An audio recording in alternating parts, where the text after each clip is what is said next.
All right. Well, welcome back, everybody, to yet another thrilling session of our World War II Marvel Superheroes campaign in the Mouth of Madness. If you're just joining us or missed in on any of the action, be sure to check out the Studios channel on YouTube, where you can catch up on every twist, turn, and battle that has led us up to this moment. And if you like what you see, consider supporting us on Patreon. Subscribers get access to exclusive perks like character breakdowns, campaign materials, and early access to our videos. And just a reminder, we've got t-shirts, coffee mugs, pins, and stickers available on TeePublic and Teespring. Though, fair warning, Teespring is having some shipping issues at the moment, so if you're looking to rep your favorite RPG stream, check out TeePublic for the best experience. And now, before we dive into tonight's action, let's take a look back at what happened in the last episode of In the Mouth of Madness. In the mystical city of New Salem, the Reclaimers faced one of their most fearsome foes yet, Shumagorath, an eldritch horror from beyond time itself. As the battle raged, Mr. Arcane, drawing upon his vast mystical knowledge, managed to siphon a fraction of Shumagorath's unfathomable power. With the combined efforts of the Reclaimers, they forced the ancient being back into its home dimension, averting catastrophe. However, in the chaos of the battle, the ever opportunistic Loki, the god of mischief in the guise of the famous archaeologist Indiana Jones, struck. Seizing the moment, he stole the final piece of the Eden mechanism, the Goddard Coin, and disappeared without a trace. Determined not to let the trickster god escape, Mr. Arcane used the last remnants of Shumagorath's power to transform his raven companion into a massive, tanker-sized steed. The Reclaimers mounted the colossal bird, embarking on a desperate magical pursuit. Their destination? The Bifrost, the fabled rainbow bridge of Asgard. Now, with the fate of the Eden mechanism hanging in the balance, the Reclaimers ride toward the realm of the gods, where powerful forces await to challenge their intrusion. Will they retrieve the Goddard Coin before Loki's plans unfold? Only time will tell. Sounds So, so much better when you say it that way. right? So, you guys are basically kind of flying through what seems like space, but it's really technically another dimension. Um,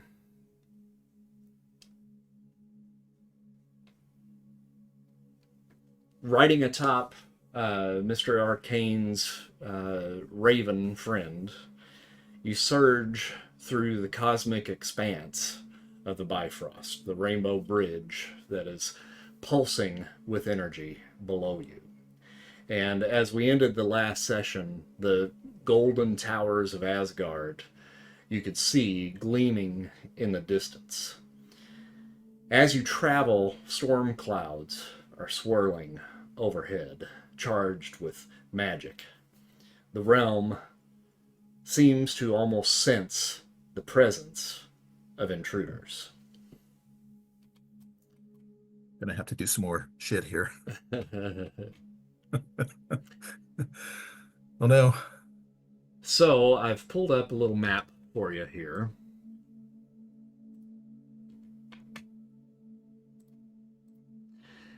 And as you guys are traveling with the bird, you have to stay pretty close to the Bifrost, or else you'll end up off your path and it may be very difficult to find your way back.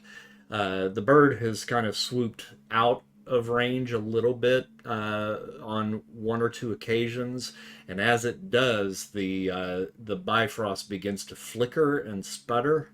So Mr. Arcane, you kind of notice that and are really keeping him on track. Uh, Okay. as you guys are flying parallel to the bridge, off in the distance you see a series of figures. uh, 5 to be exact. Oh no. Four men, one woman.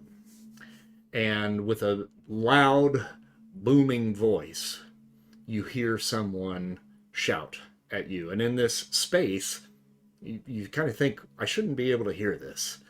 But it rocks you to your very core. And you hear, "Halt! You shall go no further." And the individual that is at the forefront of this group is the one who speaks. He is a tall black man wearing golden armor and a long red cape. And while it's hard to see from this distance, you see a glimmer of gold coming from his eyes. This is the guardian. This is the guardian of the Bifrost, the warrior known as Heimdall. Okay. Okay. So he like turns and looks over his shoulder at the rest of them. I think we should probably like announce ourselves. I think it would be the best option. Sounds good. Do we agree or?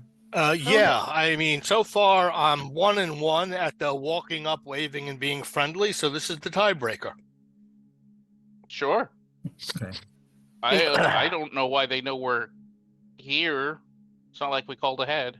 Okay. So let me ask guess- this, Chris. What does Mr. Arcane know about Asgardians and Norse mythology? And might I have any idea who that is supposed to be? Yeah, I think just from the visage of who this guy is, it's probably fairly easy to kind of determine who this might be. Uh-huh. I feel like because- Will probably has a fix on that too, just based on what he is. Yeah, Mhm. yeah. Because he's the guardian of the realm, and it's his job to see and to know. Well, to notice, rather. Yeah, and I think with your occult knowledge, you would certainly know that. Now, Yeah. the knowledge that these myths are real Right. Sure. is probably a little bit news to you, but, knowing that you are following the Bifrost Bridge now, it probably comes as no surprise. Right. Okay, well, so we're still flying, right? I mean, we were still in the air. Yeah, still in the air. Okay, well, we'll swoop down, kind of like spiral down to the Bifrost, because I don't want to get any closer necessarily. Mm-hmm. So we'll kind of, circle in a tight circle to land. And before any words come out of your mouth, you hear Heimdall say, "Henry Armstrong, this is your magical steed. You have brought the ones called the Reclaimers here. State your purpose." Do I hear that in my head or in my ears? You feel it in your chest. Oh, okay. Do the rest of us hear it? Yeah. Mm-hmm. Okay. Okay. Oh, government names. I see.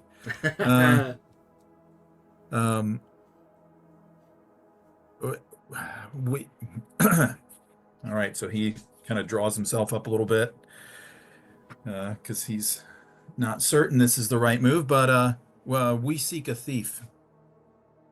And who is this thief that you seek?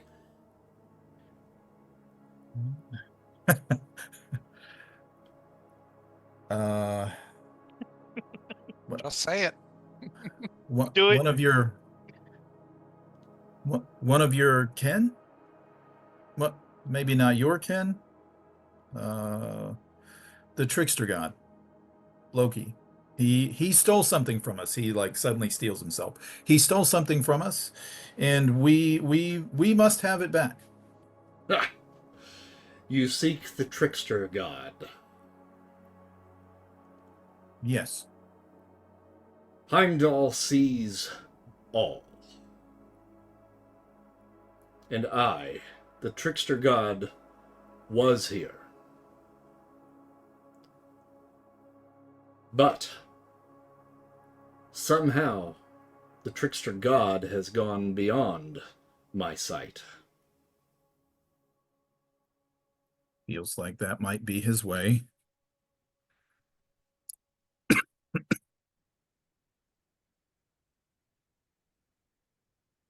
But What- we don't have any quarrel with you, and actually we intended, he looks to his friends, we intended actually to seek audience with, well, someone, you. Hey, Hank. Yeah. I'm going to use telepathy to talk in Hank's head. Okay. One of Loki's favorite tricks in the stories is to shape change. Just putting it out there. Oh. I mean, he Well, he's did not just do that psychic, to though, us. right? What's that? Telepathically, he says, well, he's not psychic though, right? It really depends on the story, honestly. I mean, I know he does a lot of magic, but that's kind of your jam.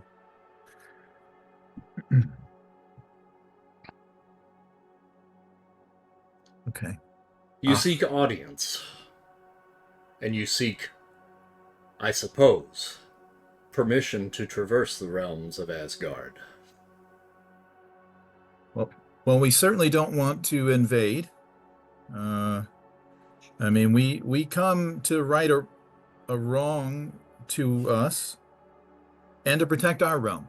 So, yes. And what is it that Loki has stolen from you? Well, he stole a relic. Be more coin. specific. A coin. What type of coin?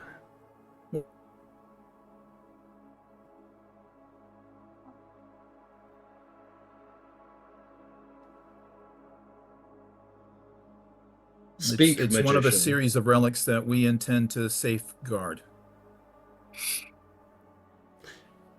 You will have to be more specific.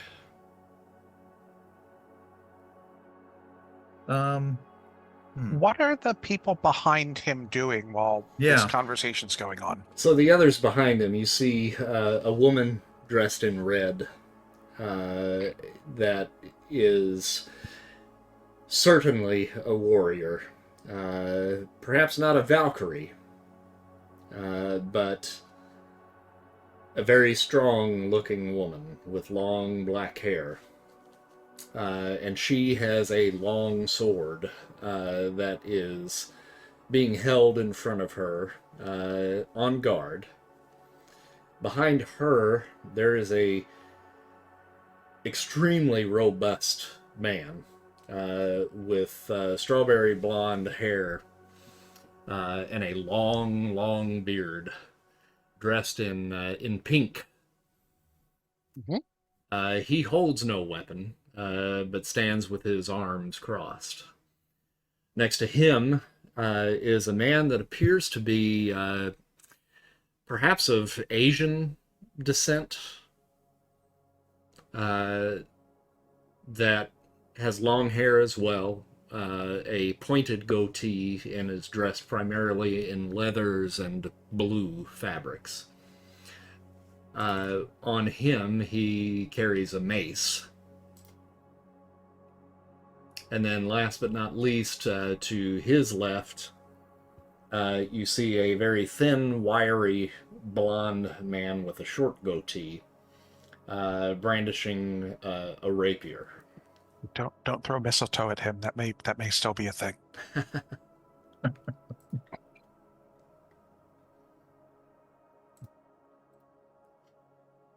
So he says we need to be more specific. Yeah. Well, I start describing the coin. I mean, it's a coin. It's so big. Its exact powers. Well, I haven't fully cataloged them, but it's one of a series of relics that are linked to one another and could. Well, I mean, we're not entirely certain about all of that, right? But we understand that they can be dangerous in concert. And If he has one of them, that's dangerous. For Midgard, right? You call it Midgard. Correct.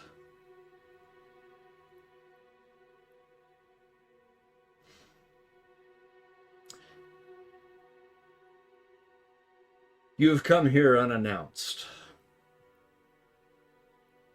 That is true. I had no way to to make such an announcement.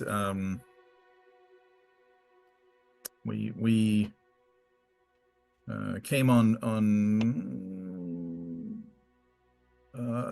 urgent business. And he pats his big raven, right? This giant raven. But my friend here said he knew the way. So that's got to count for something. Right? He turns and looks at it. It is an I think impressive so. steed for a mortal. I will give you that. What say you, Sif and the Warriors 3? That's who that is. Shall we bring them to the All-Father? Sif takes a step forward, and she says, "Do you trust them, Heimdall?" Heimdall thinks on this for a moment. And he says, "The magician is guarded,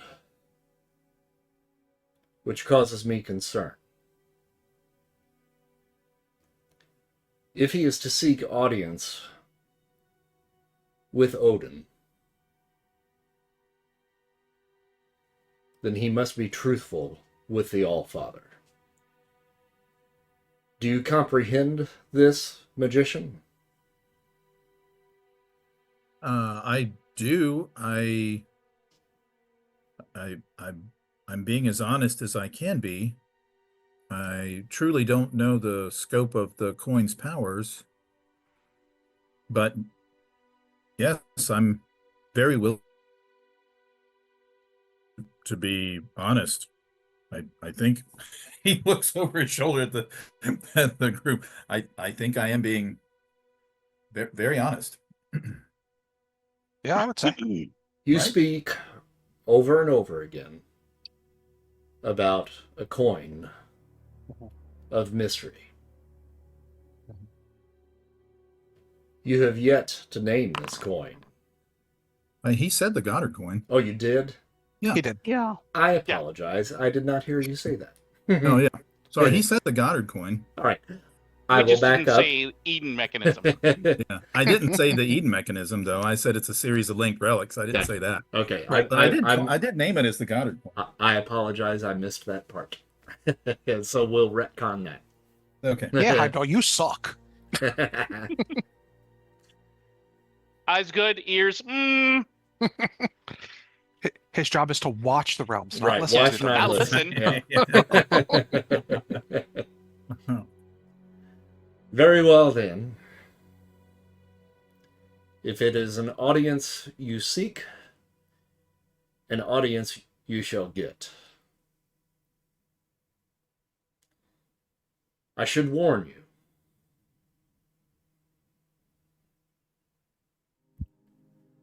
Do not attempt any magics within the realm, within the court especially. And all of you with weapons, you will turn those into the Warriors 3 before we take one step into Asgard. Okay. Okay. Just know it's not mine. I'm just holding it. Spartan hands over a spear and begin taking knives out of various and sundry places. It's like All right, disarming this one. Germany. This one. Well, wait. Hold on. Hey, if you average out Will and Spartan, they have a reasonable number of weapons between them. What, 0 on your part? And That is correct, Um, yes. I will. I need to be back in human form since I can't sustain tank form for longer than a couple of minutes. So I will shrug and just hand over my service knife and my 45. All right. And Yeah, also, I don't think you were riding the back of the Raven in tank form anyways. Yeah, the Raven will be like, "Excuse me, can one of you lose a little weight?" Yeah, I mean, the Raven's a beefy boy and all, but yeah. Yeah. Tank form, I weigh about 500 pounds. So yeah. Yeah, Johnny, Uh, do you like how I enlarged your little buddy? yeah, I see that. That's awesome. Priest tells Heimdall that I'm sorry, but my weapons aren't weapons that I can turn over. Would you be willing to compromise in that regard? Or if not, what would you like to do? I'm at your mercy, so. Display them to me, if you will. I essentially go through displaying everything that my character can do. Mm-hmm. And the reason I do that is because in his time, that's something that is normal. If you have like an internal base like power, you actually demonstrate it to people. Or that's how you refer to it as it's So you internal. take a couple of shots with that? I don't necessarily shoot the guns. I'd assume you know what this does, right? Like in general. He shoots it into the Bifrost. Oh no, you've destroyed Idaho! Yeah, but I do basically all the powers that are on my sheet. I essentially display. He watches you as you show him your abilities and the weapons, and he says, "If you utilize any of these abilities or fire those weapons within the court, you will immediately be banished from this realm and never to return again. And not just you, but the rest of your party. Do you understand?" I understand. I will ask one question though. Speak. If Loki happens to be in the court and we find ourselves in need of having to try and take the coin at that point and deal with that, can we have the clemency, the leniency to be able to at that point? Or at least can I have the leniency to be able to do that if they're not going to give it to everybody? If Loki is in the court, Loki will be the responsibility of Sif, the Warriors 3, and Odin's prized son. Very well.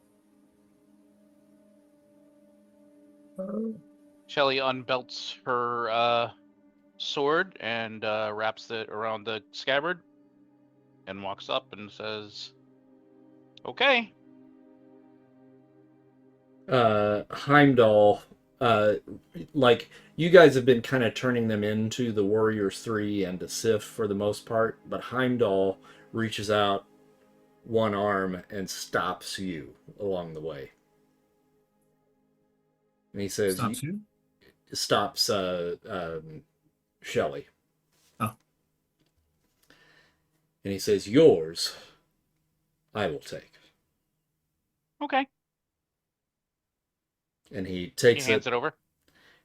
and he goes through kind of motions of kind of a fighting stance.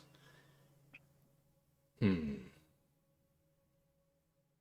interesting weapon for a mortal to carry. There's a story. You are his avatar. I'm not sure what that word means, but I think, yeah. Interesting. He works through me.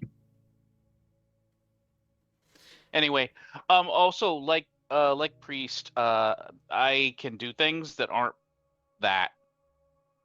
Just so you know. I won't do anything. Just like you said. I'll behave. I am aware. Okay. And he flips the sword around expertly and tucks it into his belt. And with that, he, the Warriors 3, and Sif begin the trek into Asgard with the Reclaimers. Right. So telepathically to the group, right? Because I can use my crown for that. I hope this works out. Yeah. Well, it's not like we got a lot of choices. I feel like, I mean, these folks are standing on a rainbow bridge in the middle of space. I don't think we should tangle with them. Well, Well, we're in considerable danger at this point. When have we not been in You- considerable danger? let's see. So Doc, do you think you could get us out of here if we had to? I could get us somewhere. Yeah. That would definitely not be here. I don't think I could get us back here again. Yeah. And I'm I not think sure I- in doing that, you would get us kicked out anyway. So Probably. Well, I But at just that mean point, I feel like we're already being kicked out. I just mean in an emergency. Should this think- go poorly? I think we have a ripcord we can use if we need to. Yes. I think I could buy us a moment. But just that. So in the stories, Loki kind of oscillates wildly between being a cherished and accepted member of the Asgardian court and a absolute chaos-causing lunatic. And Right. there's no telling which version that we're going to end up facing. Right. But generally, Balder the Brave is beloved by everybody, and don't throw mistletoe at him because that's how he died, because Loki tricked somebody into doing it. But Right. death doesn't necessarily stick for Norse deities all that much. And Odin may very well be omniscient, so keep that in mind. Right. what's that mean? He knows everything. Oh, All seeing. Yep, he got nailed. He traded an eye and nailed himself to a tree for 3 days so he could have wisdom.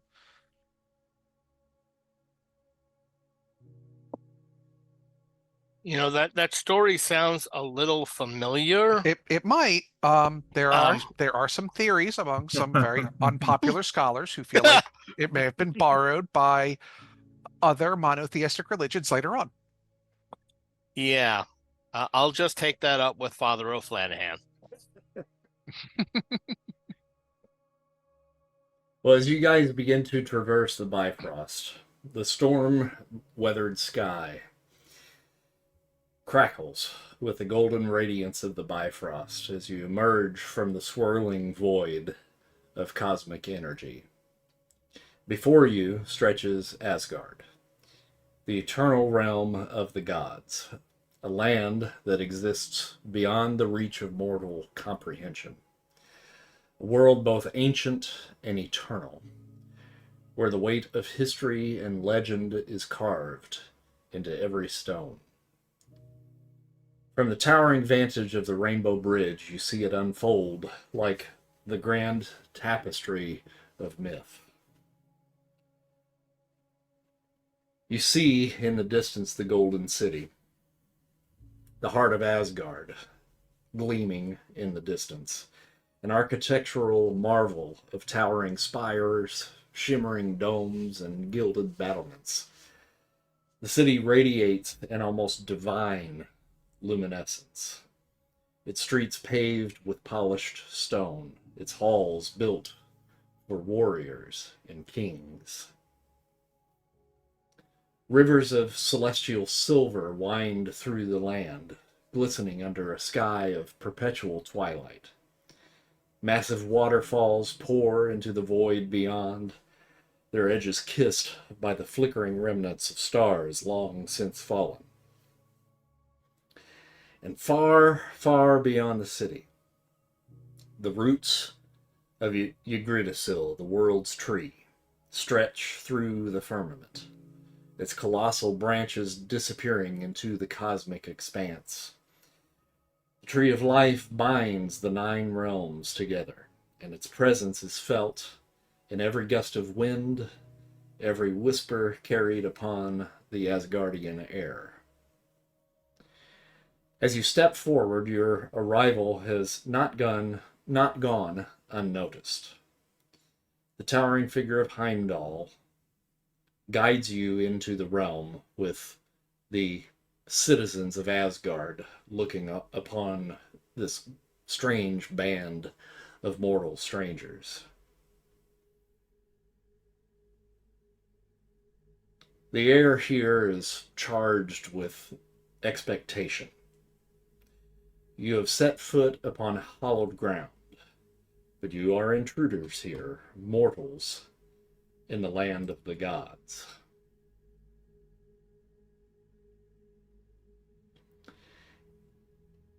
Eventually, Heimdall leads you into the Hall of Valaskjalf, and I will pull you to that Good map. tight.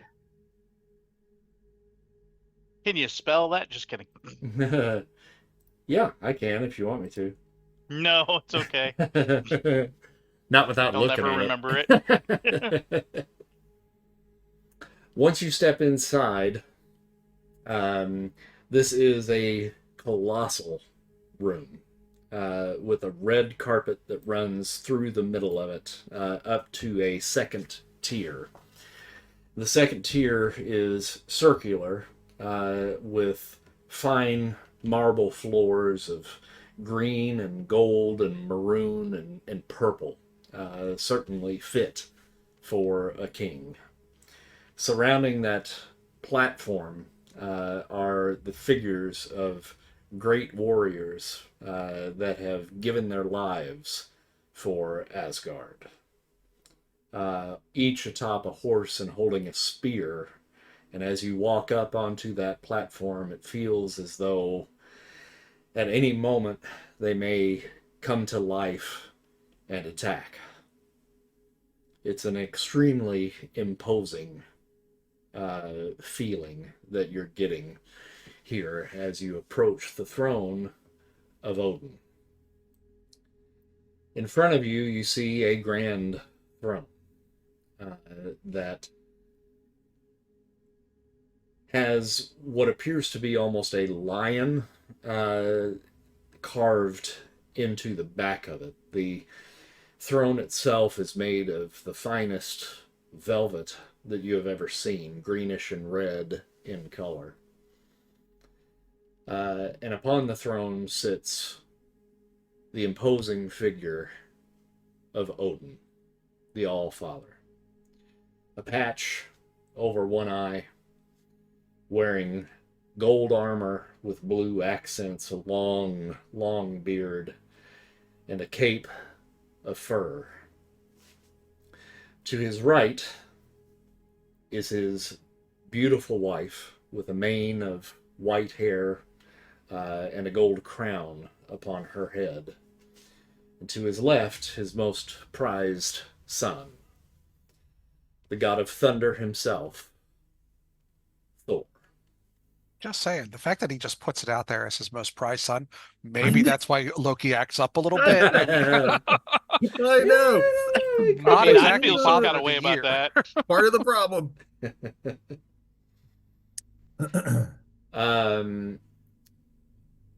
Heimdall and the Warriors 3 and Sif at a thump of Heimdall's staff take a knee and they wait. Let's see. When in Rome, I guess. Yeah, okay. Very awkward kneeling. Taking a knee. I'll take a knee. Yeah, I'll do the same. Noble Spartan. When in Rome or Asgard, you do what you do. Once everyone has sufficiently paid homage to the All-Father, he rises and speaks. You stand before the All-Father, uninvited. That alone is an offense. Yet, I sense no malice in your hearts, only desperation. Speak, mortals, and speak well, lest I cast you from my realm myself. No pressure. Okay. So, Mr. Arcane, he's still kneeling. Mighty King, we apologize for the intrusion, but we are, as you say correctly, somewhat desperate. We are on a grave mission to protect our realm. And I well, there's no other way to say it. I was tricked, and a relic was stolen from me by one of your people, and we desperately need it back. What is this item you seek? It is the name we know it by is called the Goddard Coin. I don't know if it has another name to you, but that is the name we know it as. And who has taken this coin from you?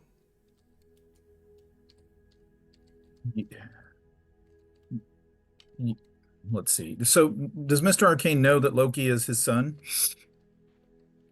Or Yeah, does I he would just think know so. that he's one of the other gods? No, I would think so. Bless you. Yep. I'm sorry, I didn't hear that. Yeah, I'm sorry. Yeah, I think that you would know that. Yeah. Okay, all right. Your son, Loki.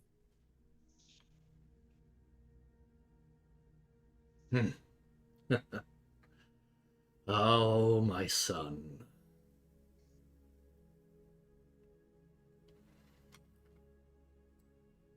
How did he procure this item? There was a bit of subterfuge on his part. Well, a lot of subterfuge on his part, I suppose. He posed as an ally, and it's actually, well, he posed as an ally, a scholar, and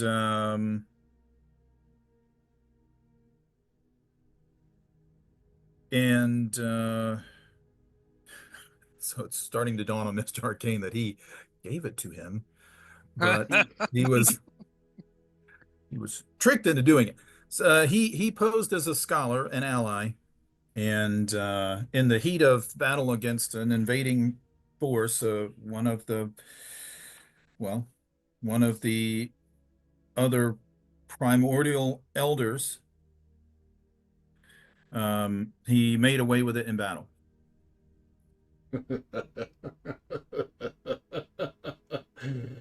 Thou wert tricked by the trickster god. Well, to be fair, that's kind of his thing. It's on brand. Yeah.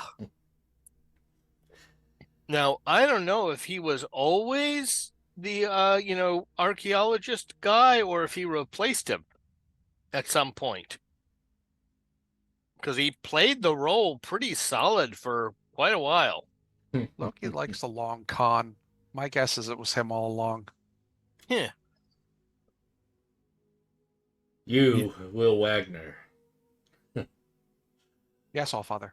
seem to know my son all too well. I know stories, Allfather. It pleases me to know that there are still mortals on Midgard that carry the knowledge of Asgard into this new age. We have seen the belief of Midgard falter in recent years. Do you know what this Goddard Coin is?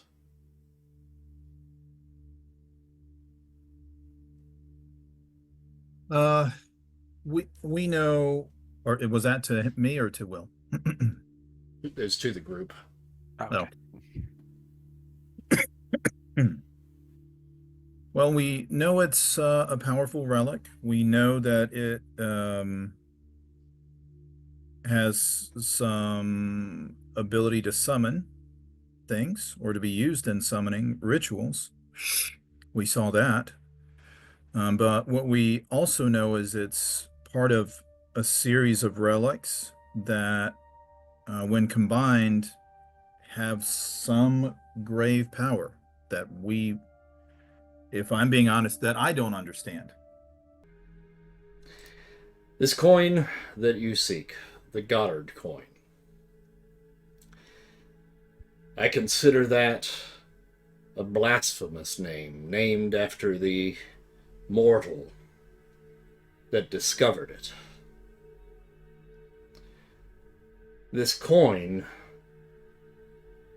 here in Asgard we call the Nornskjöld, the shield of the Norns. The Norns were weavers of fate, tied to destiny. And when he says that word, you can almost feel that it is capitalized. Destiny. Mm-hmm. It is an artifact infused with fate-altering energy.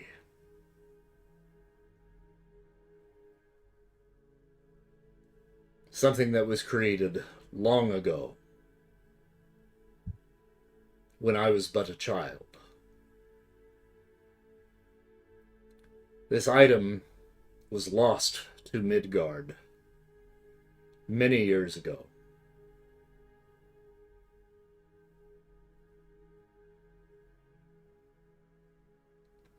Its powers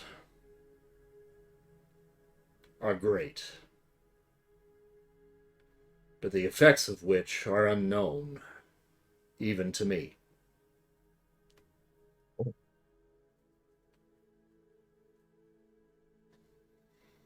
And you say, my son, Loki, has this coin now. That is what I believe, yes. And it is my understanding that Heimdall can no longer see Loki. That is true, sire.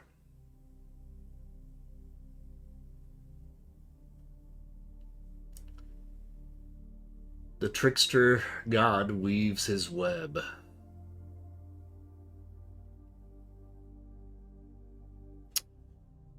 So, you seek Loki and this stolen relic. We do. Then you shall earn the right to claim it. And he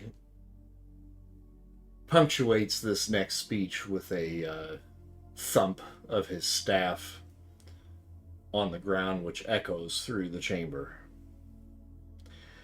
I set upon you a task befitting those who would call themselves heroes. And the grand hall of Valaskjaff falls silent as Odin speaks. His single piercing eye fixes upon your group. His presence like the weight of the cosmos pressing down upon you. Thunder rumbles outside, though no storm has broken. When the Allfather speaks, his voice is as deep as the roots of Yggdrasil, carrying the weight of ages. You stand before the golden throne, unbidden.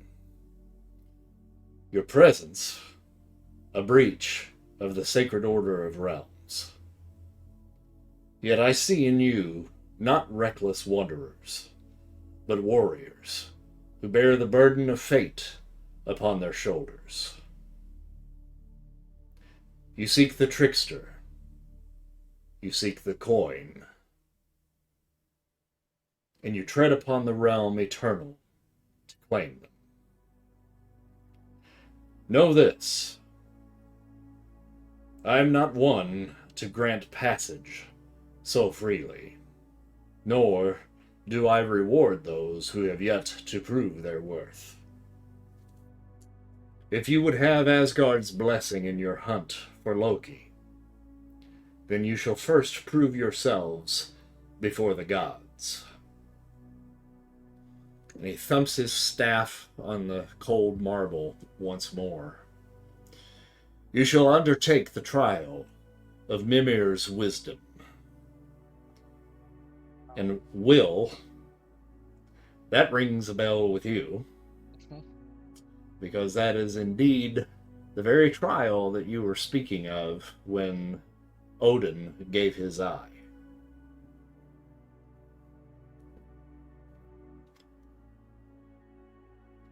Gasps ripple through the gathered Asgardians. Thor's brow furrows and Frigga's expression darkens, and the warriors three exchange uneasy glances. Beyond the shining halls of Asgard, past the frozen fields where giants tread, there lies the sacred well of Mimir, where wisdom eternal flows from the roots of Yggdrasil. It is there that I once sacrificed my eye to see beyond the veil of time. It is there that the gods seek counsel when the threads of fate grow tangled. If you seek knowledge, if you seek true purpose, then you must journey to Mimir's well and bring back a draught of its waters. But know this, Mimir does not part with his wisdom freely. You must each offer something in return. A memory, a truth, a piece of yourself that cannot be reclaimed. The wisdom you seek may cost you dearly. The path to Mimir's well is treacherous. You must cross the Gjallabru, the bridge of the slain, where the restless dead whisper secrets to those who would listen. If you pass this test, you will then pass through the darkened forest of the Hrimhuthar, the forest giants who guard the ancient places of the world. And when you stand before the well itself, you must bargain with Mimir.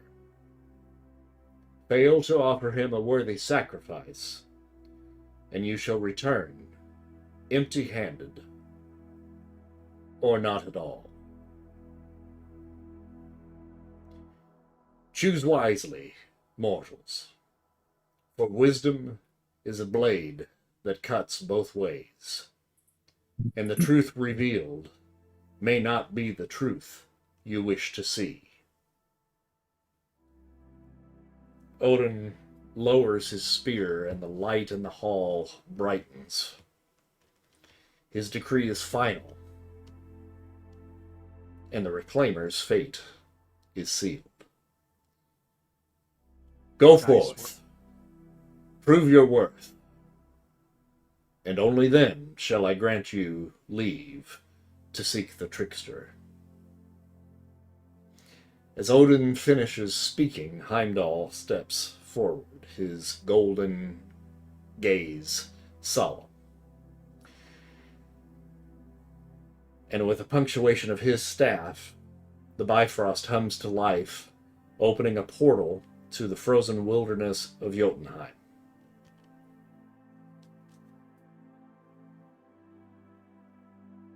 Hey guys, we're in trouble. Well, I suppose there's What no did time he- like the present. What did he mean by sacrifice? That sounds a little Let's iffy. let's not talk Is- about it in front of the gods. Yeah. Is this out loud? Is this telepathic? How's Tank doing? I'm talking, I'm kind of whispering to you other guys as we Okay. prepare to head out. So Hank doesn't respond to that at all. He's like, "Thank you, mighty king." We'll clap him on the shoulder. Like, let's put a pin in that for a minute. Yeah, we Okay. will return. Thank you Shall for we the bring our opportunity. weapons with us? Yes. Yeah, Yeah. we're going to be fighting giants.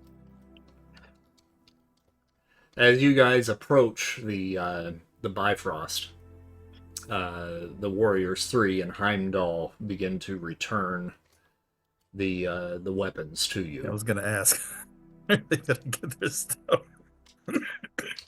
You gotta go do it, and you gotta go do it empty-handed. Hey, where's Excalibur? Hank totally had that. Come on. That would be awesome. That's a different quest. That is a different quest. I whisper to Dr. Arcane, hey, you think we'll get to meet Hercules? Oh, I think that's a different crowd. Oh, okay. Yeah, whatever.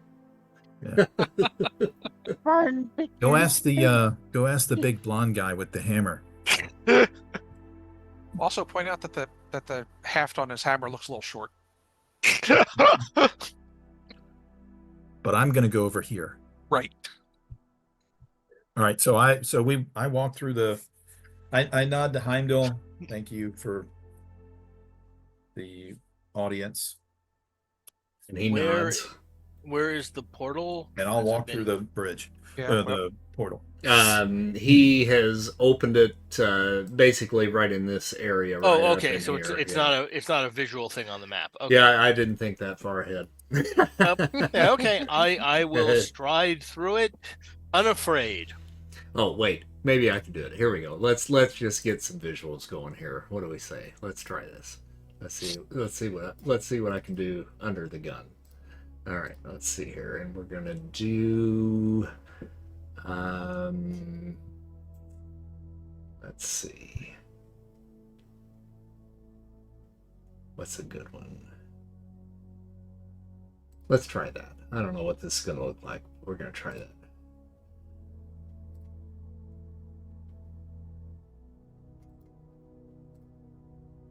There we Oh, go. there it is. Hey. Cool. Oh, nice. Everything else got dark. And let's see. Nifty. I'm gonna even give you a little bit more here. Let's see what I can do. Let's do this.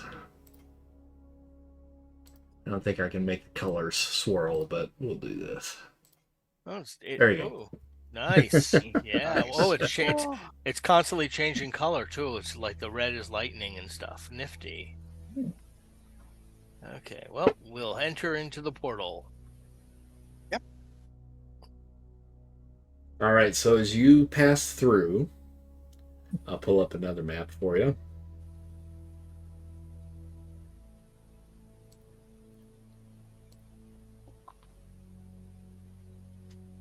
There we go. This is fine. Oh yeah, I don't see how that can be a problem at all. Oh yeah. Narrow, rickety ass looking bridge over a giant Oh, pit dear. walking towards a skull. Hey, we're in Super Mario Brothers 3. Will does Yeah. indeed look over there and go, this is fine. On the one hand, I really don't want to be in human form. On the other hand, I don't trust that bridge in tank form. So we're just going to have to risk it. So you arrive at the edge of a frozen gorge where the land itself seems to mourn. A thick mist clings to the ground behind you, swirling like grasping fingers, whispering secrets too faint to understand.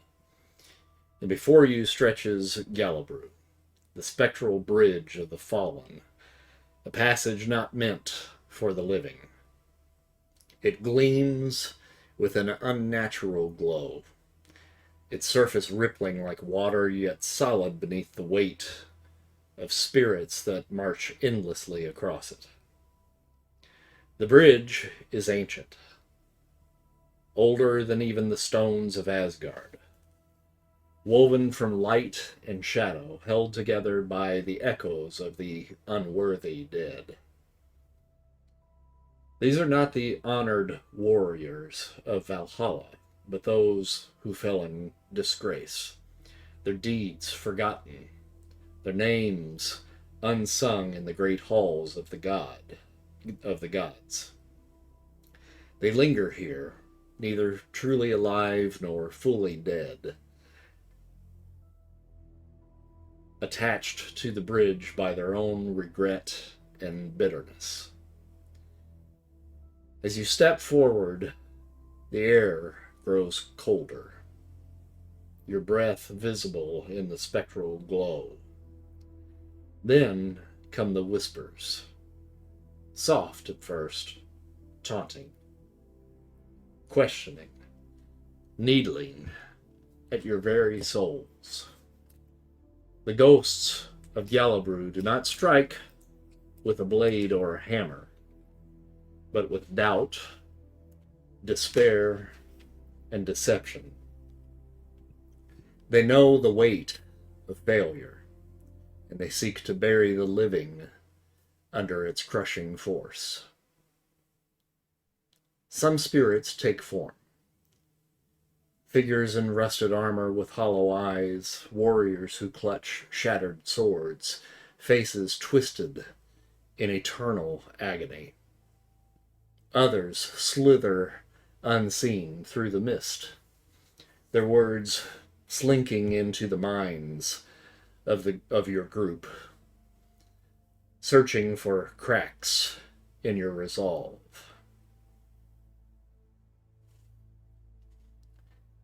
Some of you recognize some of these figures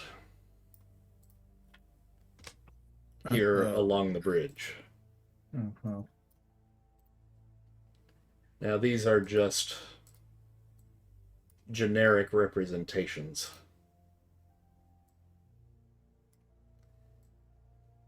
But these individuals begin to fly forward in your direction. And as they do so, you guys have kind of started to step onto the bridge at this point. And as you do, the bridge seems to expand.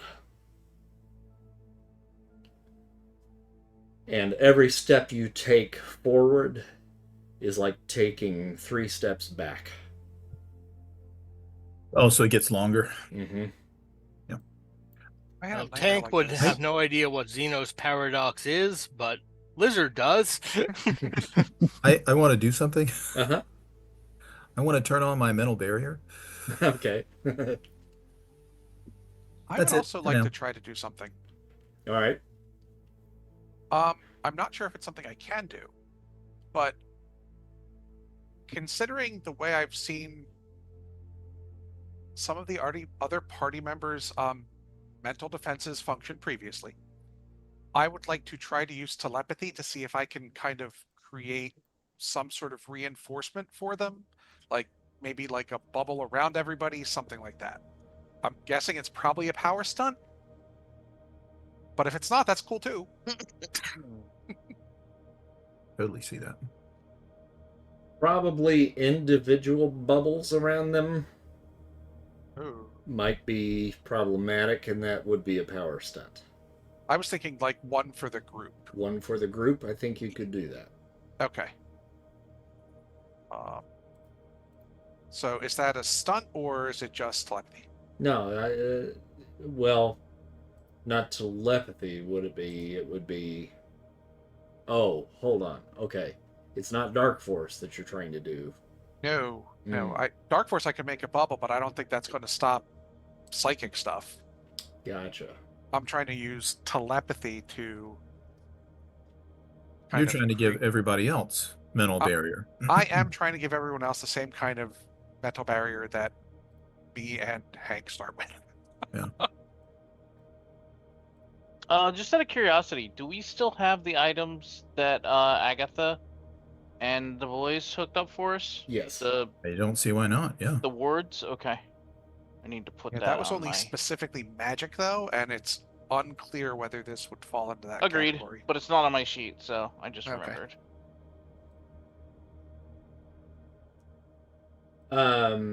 Yeah, that would be a power stunt. So if you want to Okay. try that, you can certainly attempt. I'll give it a shot. I'll spend karma. Let's see, we'll start with the 100 for the power stunt.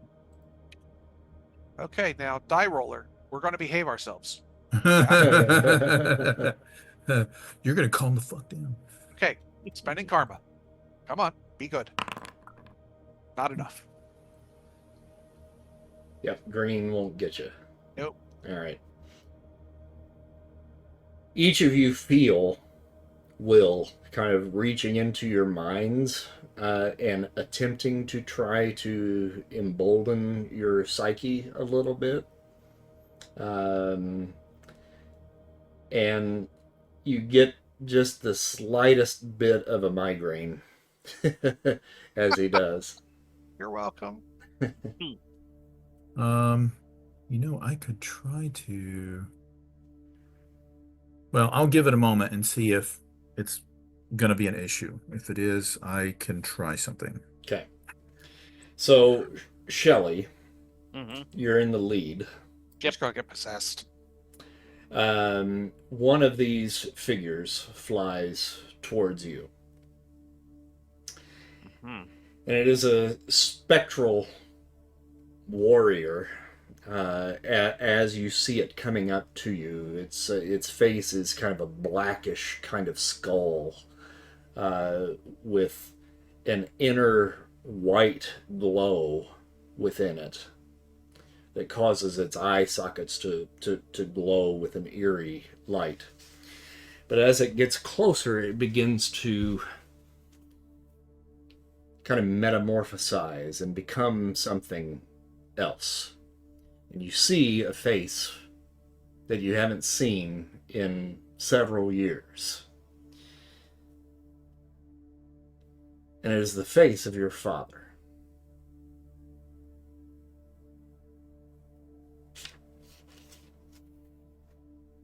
And She looks at the eagle on her shoulder, and looks at the ghost and back. And the eagle looks at you, and the eagle looks at the ghost. And your father says, Shelley.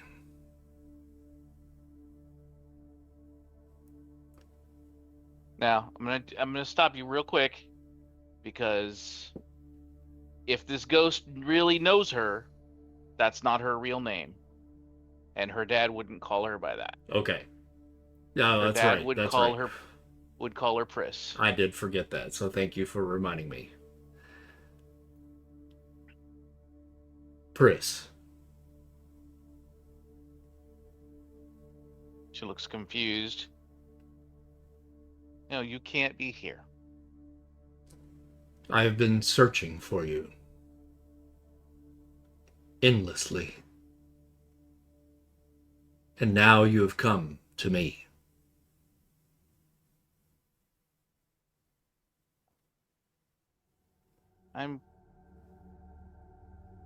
Well, I gotta go through here.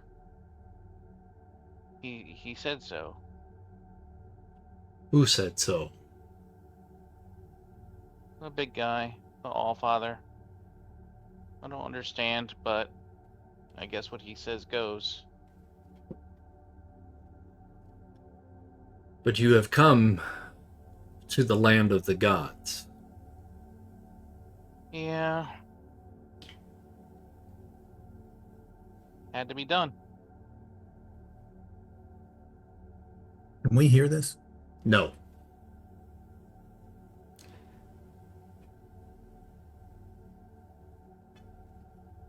I don't really think I belong here or want to be here, but he came here. He took the coin, and then we guess he came here, so we Can we gotta hear get her? No. Okay. What are you talking about? Everything is fine. I don't know what. Just checking. What's happening now is going to happen to all of you at the same time. Yeah. it. Okay. Cool. Cool. Cool. This is great. And truthfully, as you guys are traversing the bridge, you begin to lose sight of one another, and you are pretty much alone. Maybe you see them very, very far off in the distance, but the bridge immediately begins to expand as each one of you step onto the bridge. Okay, because we're getting far away, or because there's like mist or something. It's hard to say. Okay, because if like some shit starts to obscure it, Mr. Arcane's going to do something. No, it's the distance. Okay. Yeah. Mm-hmm. Okay.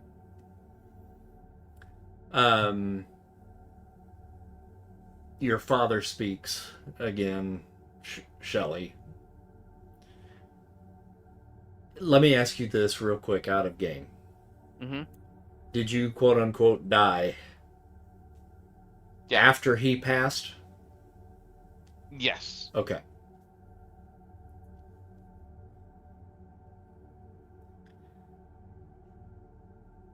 I have to look at the notes to be sure exactly when, if you want. No, more that's detail. okay. That's all right. Okay.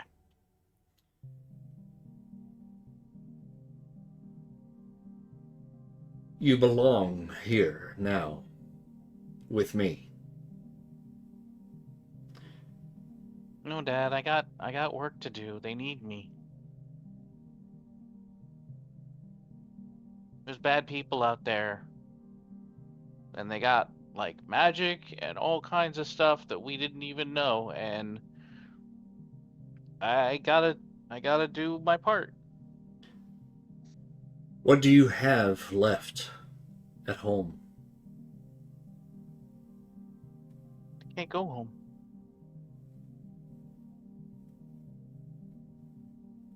They'll find her. Your mother? Yeah.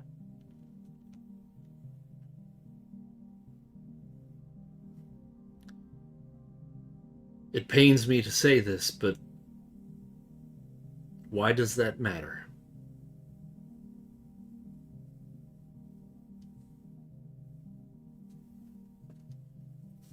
You're a disappointment to her. Well, she's not. It's not her fault. She deserves to live a good life, not be murdered by some Nazi assassins just because of what I am. She had dreams for you, Pris. I know. I was doing pretty good until I got shot up. I remember I don't those days on the stage of your elementary school. You were such a beautiful dancer. Your mother thought you had a future there. Yeah, me too. And then you went off to that silly little war. Okay, now that, first off, that's pot calling the kettle black, Dad. You went off to war first. You did what you had to do. I did what I had to do. And what did that get you? Got me some friends and saved a bunch of lives, and I'm still doing it. And you're slowing me down right now.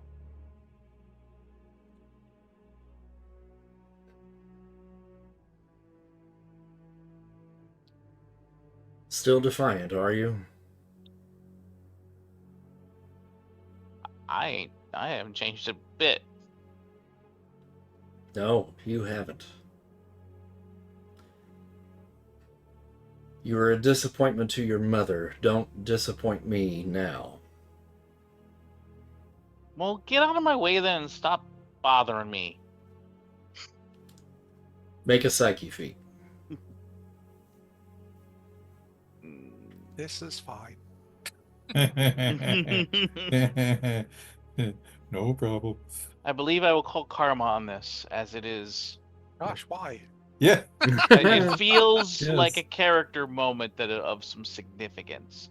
Out of curiosity, does resist domination have any effect on this? Or no? I don't really feel like it no, I does. think it actually does, yeah. Okay. All right, here we go. Karma. Ooh. Well, That That'll was get me Bobby. that'll get me to. Oh yeah, it was Bobby. I should roll over. Oh no! I got wrecked. You realize that you've stopped walking. And your feet want to move, and you kind of force yourself to try to step forward, and then you realize you're floating about 3 feet off of the bridge. Tank. One of these figures has gotten close to you. And kind of the same visage that you see, this kind of black skeletal kind of figure with a glowing light coming from within that begins to transform in front of your eyes, and it's to one of your brothers. That was one of the soldiers that was captured at the same time that you were and brought before Baron Zemo.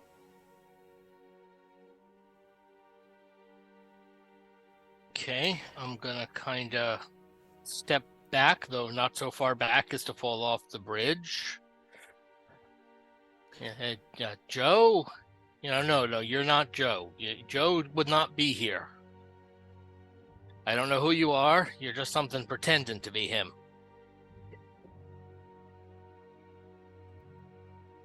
Yeah, but I am, Jake. How'd you get here? How do you think? You left me behind, Jake. I had no choice.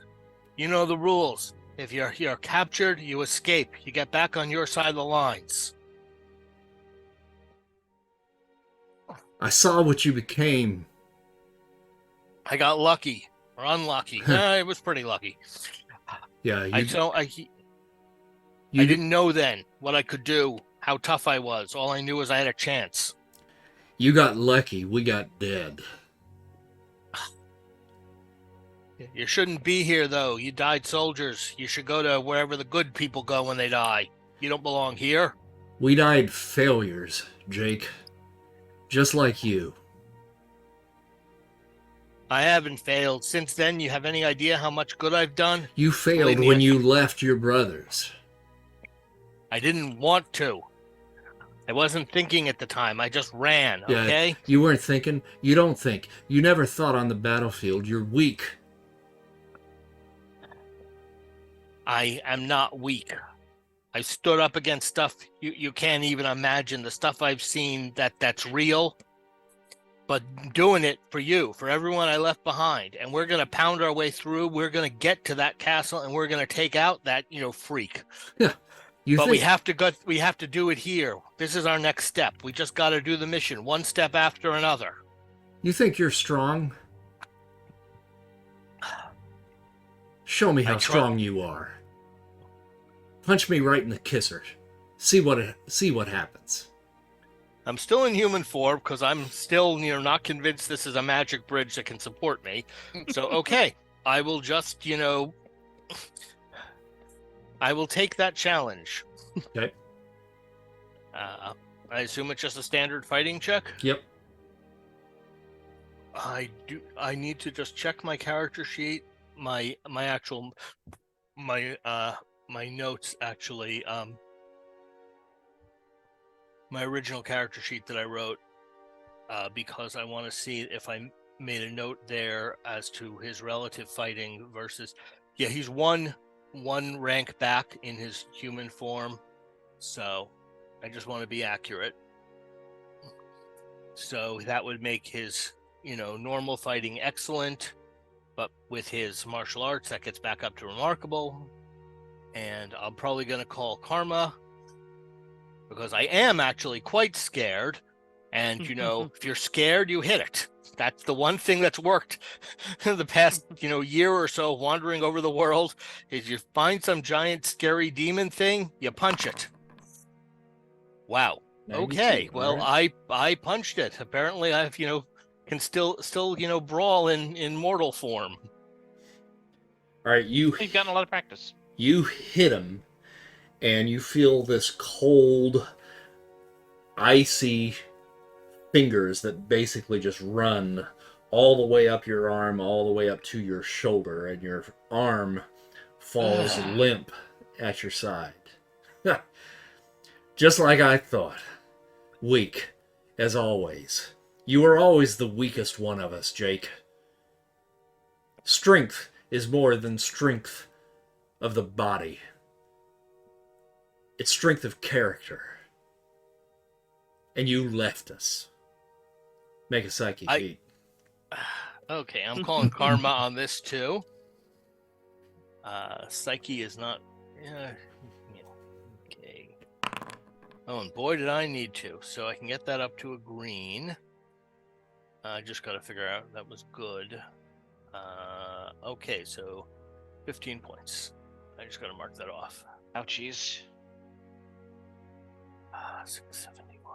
Hopefully your ghost is not as vicious as mine. Hey, I have exactly 666 karma left. Oh shit. Nice. All right, so we got a green as well. And you realize that you've stopped on the bridge too. But your feet are still firmly planted on the ground. And I'll come back to you. Okay.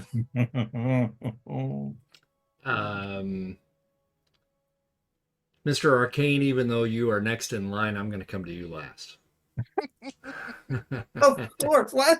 Saving the best for sounds you. awesome. That feels mean. It is I'm not mean. sure why. You're a caster. You have incredible psyche, and I don't, or probably monstrous. It's mainly because all of this is happening at the same time. So I just want to see what the magician here actually does. Will, you didn't get here in time for me to ask you some questions, so I'm going to ask you one right now. Sure. What's your biggest regret? I'll be right there. What's Will's biggest regret? Touching a certain artifact. I mean, that's obvious, but Yeah. But is that the biggest? the biggest regret is probably for Will to have known what happens when he loses control and the Fiend takes over. That implies that the Fiend has taken over at some point. And I'm going to say that shortly after he first touched the artifact, he was at the dig with a colleague and a very good friend of his, who the Fiend killed because Will, Will was not able to keep it under control. He wasn't able to keep it inside of him, and the thing got out and it killed his friend. We'll call him Jim.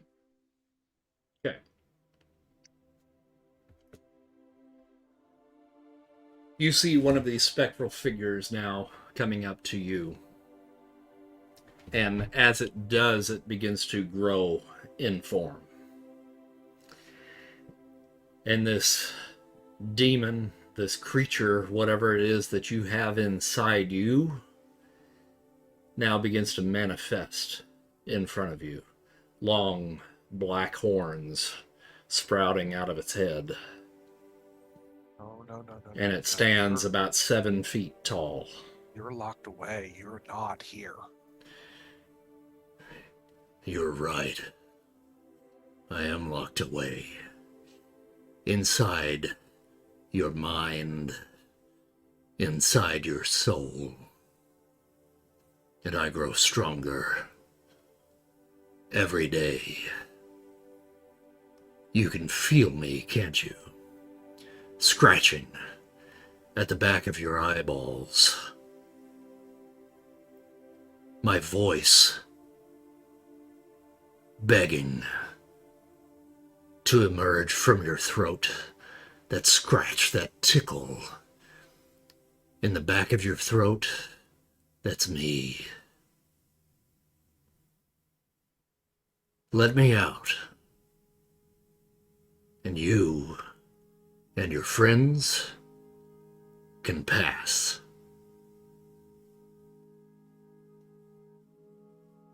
I no, you no, I saw what you did before. I know what you are, and I know what you do.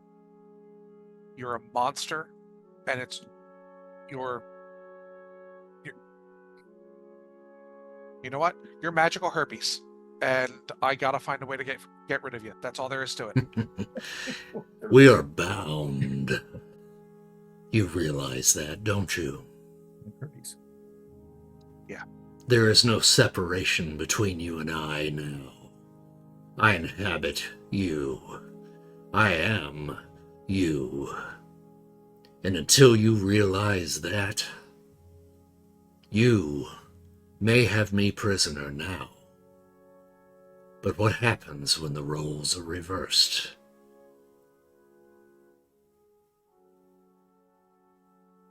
That happened. I can't let that happen. No, you can't, can you? But deep down inside, you know one day I will emerge, and you will become my prisoner.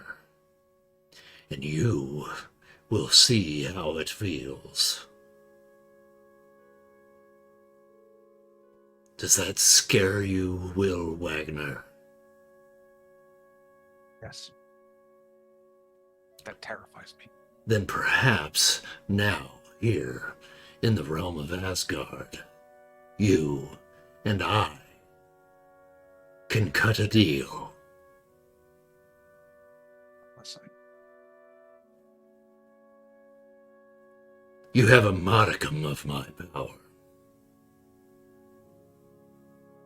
We share this body now. You use me. You abuse me. But we create a partnership. You let me out from time to time. I will allow you and your friends to cross this bridge together, unscathed. If not, you become part of this bridge, you and I, together. So I have something to lose in this as much as you. There's only one problem with your suggestion. Your father said I'm stronger than you. For now. Ooh. For now. If I only just got access to this power, and I'm already stronger than you, I'm only going to keep on getting stronger. You've had thousands of years to master it. And I think what I hear in your voice is that as scared as I am of you locking me away, I think you're afraid that I'm right. And that it's only a matter of time until I'm too much for you.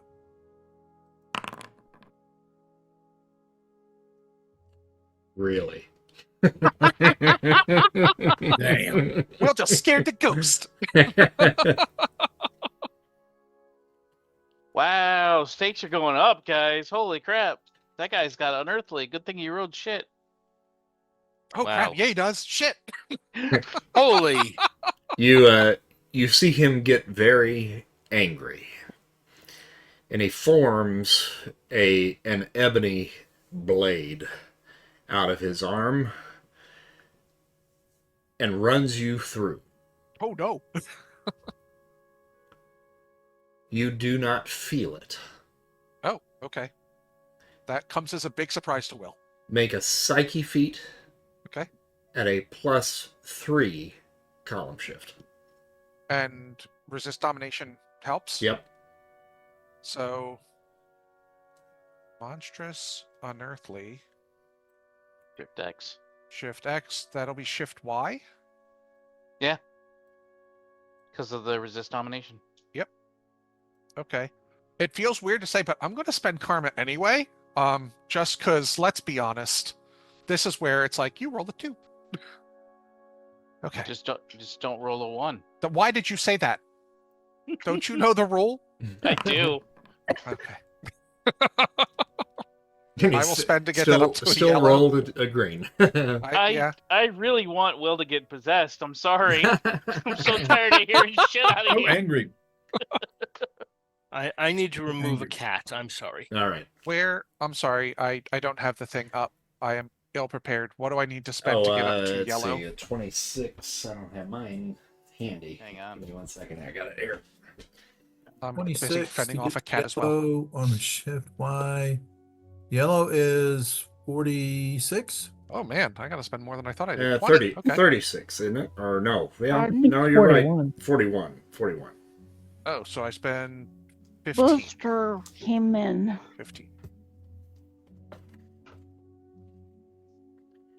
Oh yeah, sorry. That's super tiny print for me.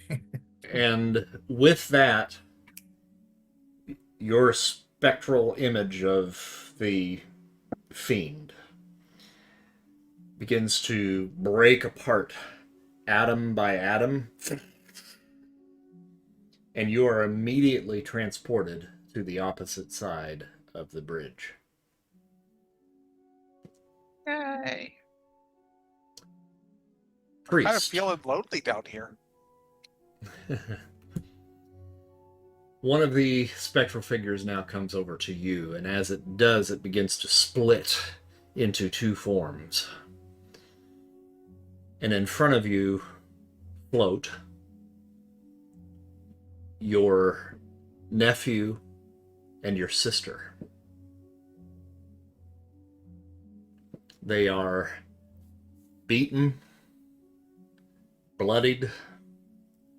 They have holes in them where they have apparently been shot by what appears to be some sort of plasma energy weapon. You can see right through those holes to the void beyond.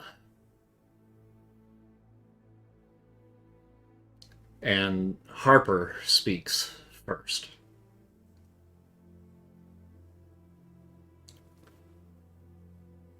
Why?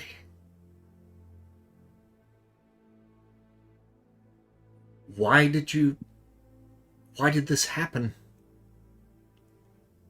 How are we here?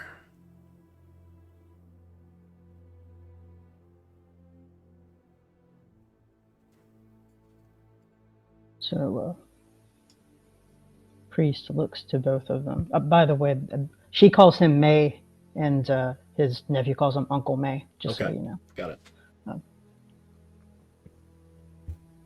I think that he's probably seen them in his dreams a few times. So he's probably taken aback by this. Kind of has to orient himself to see if he's awake or not and still on the bridge. Well,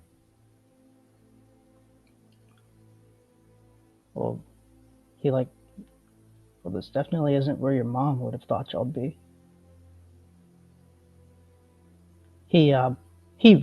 I think he probably actually kind of walks up to his nephew's ghost and actually like kneels down to him and like begins touching his face.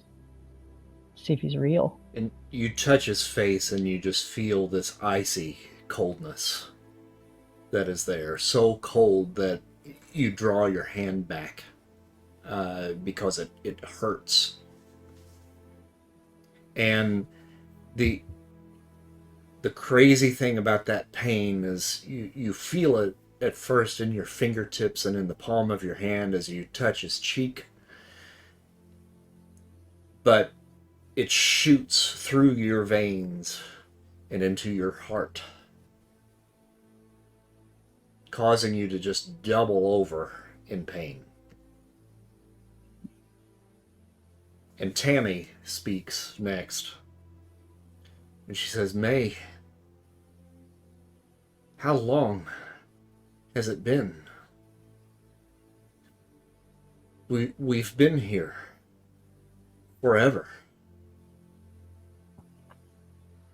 He's kind of right. I'm sorry. It's cold, May. Why have you just now come? Why now?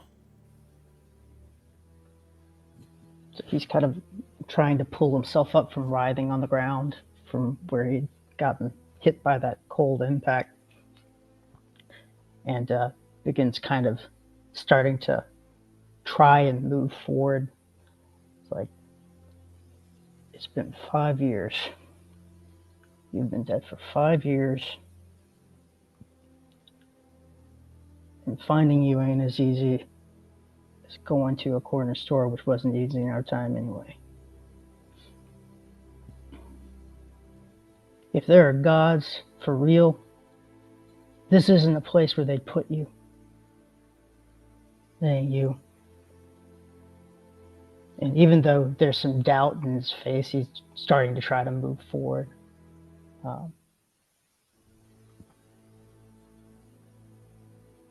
But we're here, May. We're here, and we've been here for so long. And forgive me, May, but it's your fault.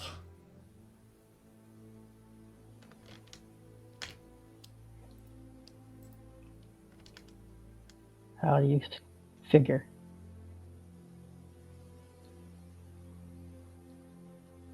You should have been there, Will. Or May, you should have been there. If you were there, we wouldn't be here.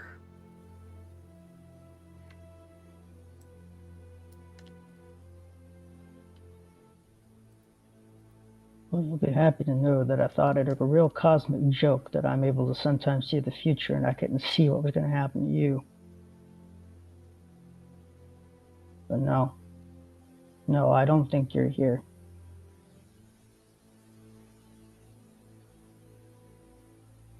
Will, or sorry, I keep calling you Will. May, please, don't leave us again. It's cold here, May. You can feel it in your bones, in your heart. Don't leave us again. He kind of stops where he's standing and he looks back at both of them and says, well, I can't stay here, and you say you can't stay here.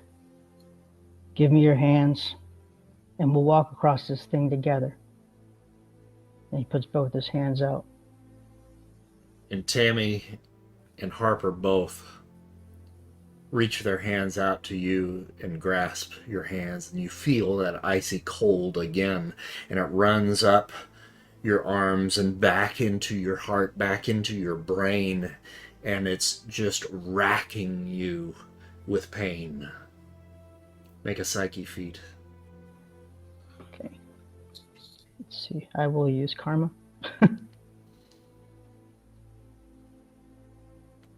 Get back to me. Hey! There you go. Whoa. Yay. All right. Despite the pain, you begin to try to pull them with you. And as you do, the vision that you see in front of you of your nephew and your sister begin to falter, and they begin to transform once again into those spectral figures that you saw coming your way.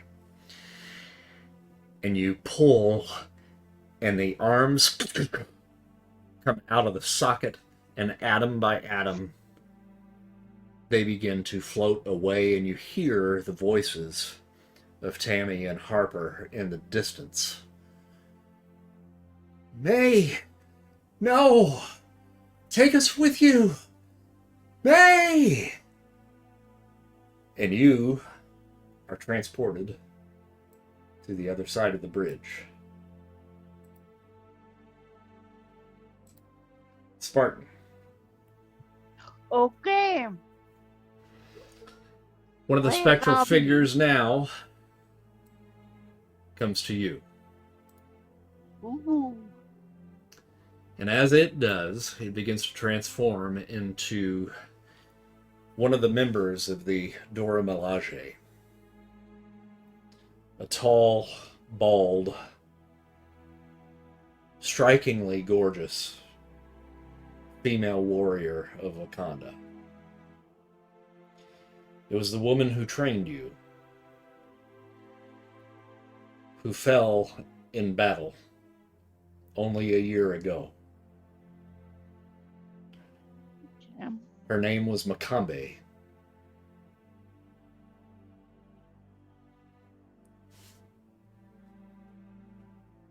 Do you have a Wakandan name? I don't know that we ever really determined that. She probably does if I wouldn't know it offhand. She calls you then by your given name as a trainee.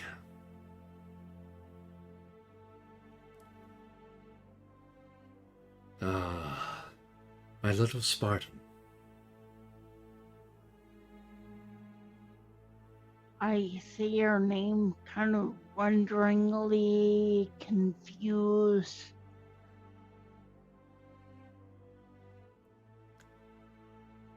What are you doing here? I died, Spartan. Well, I figured that. But you should be in whatever passes as a Valhalla for us. I did not go to the ancestral realm. Why not? Because of you. Me? You were my greatest failure.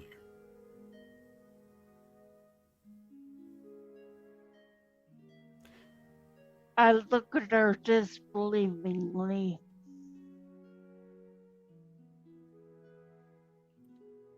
Where did you go, Spartan? Well, once I got kicked out of Wakanda, Europe.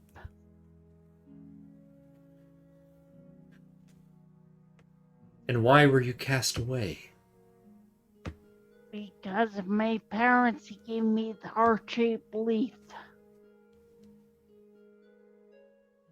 And you know this is forbidden. Well, it wasn't my choice, it was theirs. But you took the heart-shaped leaf. I didn't know what it was. You didn't know.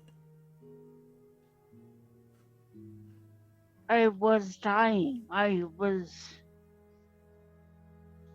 not in my right mind. If you had not taken the heart-shaped leaf, where would you have gone? Well, we believe the realm of the ancestors. where you should be. Exactly. It is where I should be, and yet I suffer here because of your failure. Why would the gods punish you because of me? Why wouldn't they just punish me? Doesn't seem fair or right.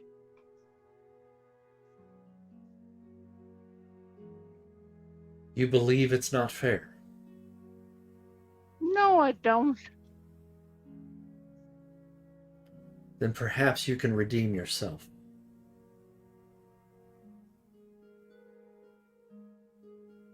Take my hand. Why? Do you regret your actions? What have I got to regret?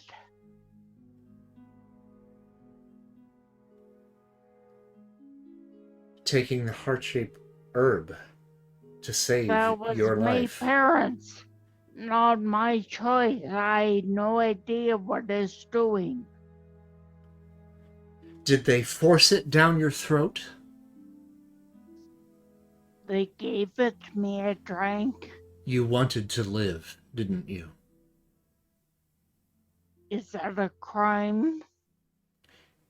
It is not a crime, but it is your failure.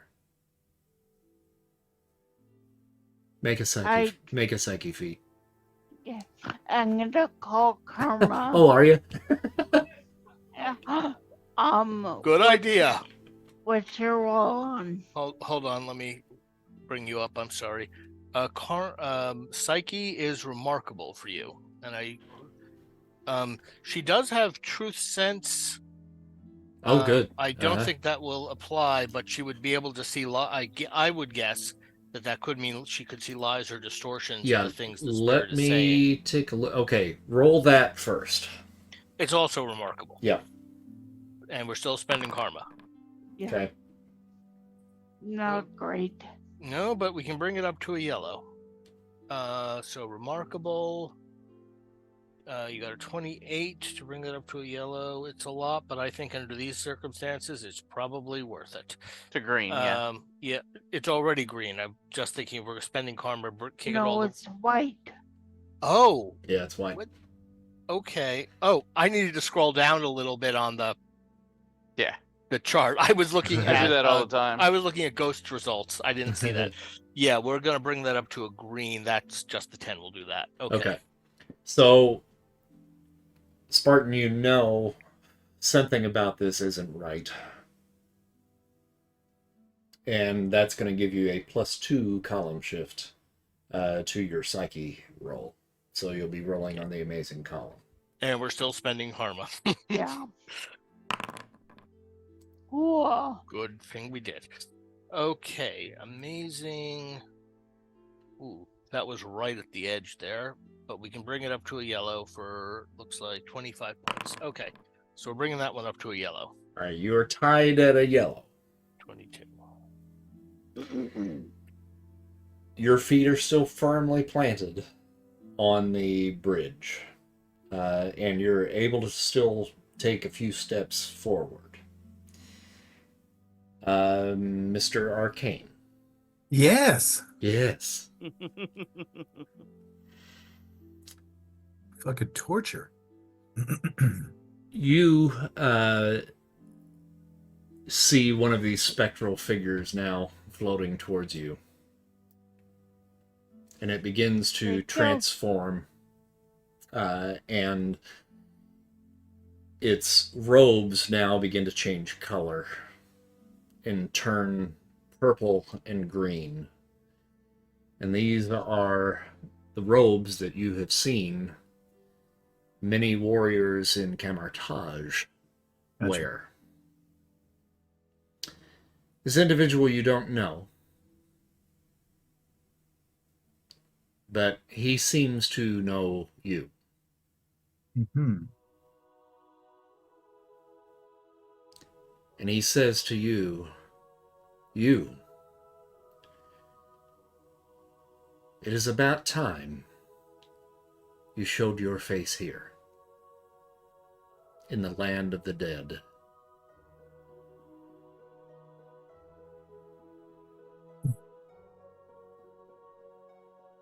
And who are you?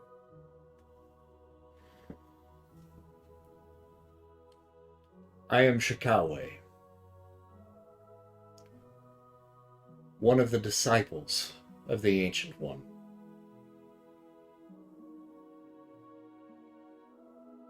I was to become his heir.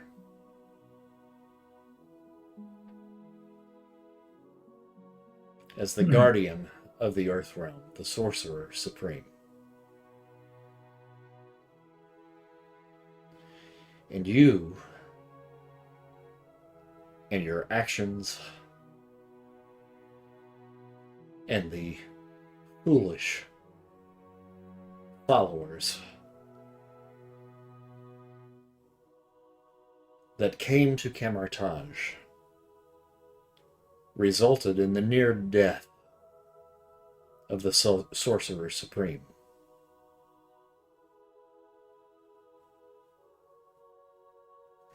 You have weakened him. He is not the man that he once was.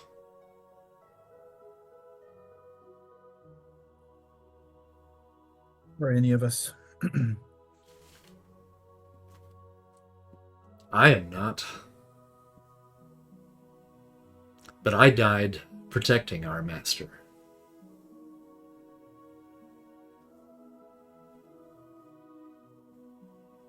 Would you do the same? Of course. But I don't. All right. So, Chris, so is Mr. Arcane knows where he is, right? Yeah.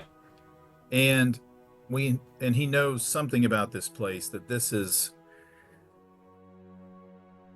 for the like unworthy. Though he knows that, right?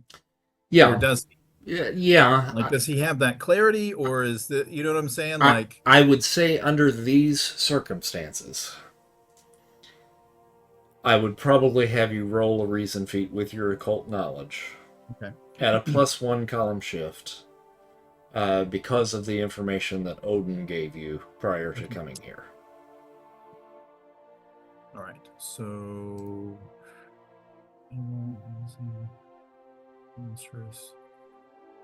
okay. Yellow. Yes. Oh, well. Yep, you know. Not the Raven, but you. No, I got you. Okay. I know this place. I know these tricks. How you know his name, if that was even his name, I don't know. But I would sacrifice much to protect the Ancient One and our realm. But I don't have time for these tricks. He transforms back into me- that spectral image when you say that. Yeah, let me and my companions pass.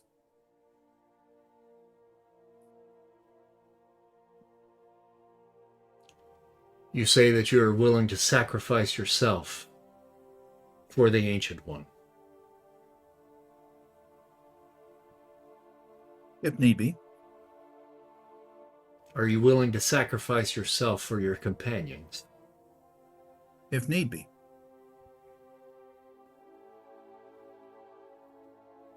Very well. Then take my hand.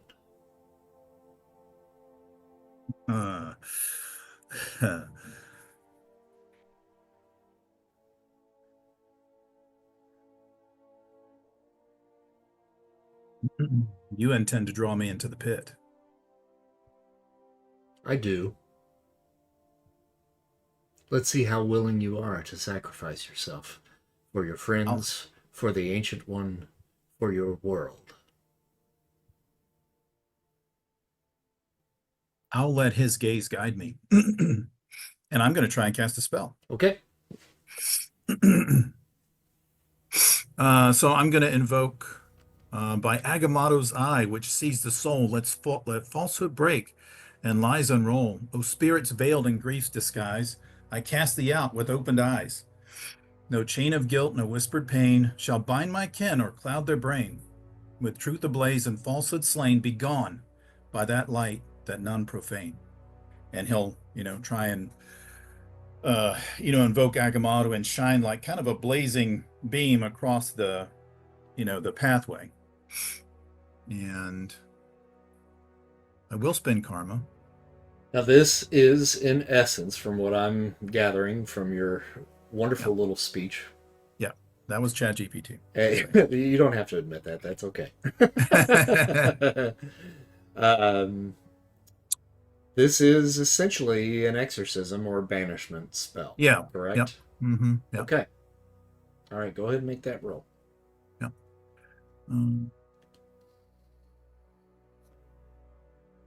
And so that is a psyche feat for this effect. Do I get anything or just my straight psyche or? Straight psyche. Okay. All right, I'll spend karma. Okay. I'll push that to a red. There you go.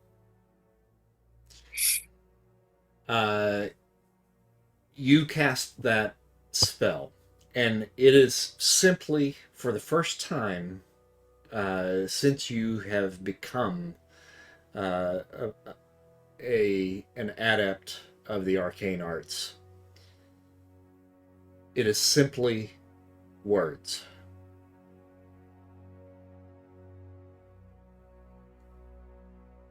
And the words take form. And they begin to cut this specter to ribbons in front of you. And those words now begin to weave up and down the bridge. And you see off in the distance in front of you Tank and his specter. And you can clearly see him now speaking to this specter. And the words begin to carve his specter to pieces. And they move forward to Spartan and her specter, ripping it to shreds. And then they double back, spin around like a whirlwind around Spartan's specter, and it is no more. And you all are now about 50 feet away from each other in separate areas of the bridge. But now, all of the specters now are being cut by the words that you have cast. And they are slowly dissipating, and the dust that remains from them begins to fall into the pit. And the chamber... Do I fall down? No. Well, you fall back onto the bridge. Okay, so it's only 3 feet. I don't imagine that's a problem. Oh, no. Oh, thank God. Ooh. And now you can traverse the bridge as normal. I think Shelly kind of stands there for a second looking to where the specter was, and she's like, Dad? No. What you saw wasn't real.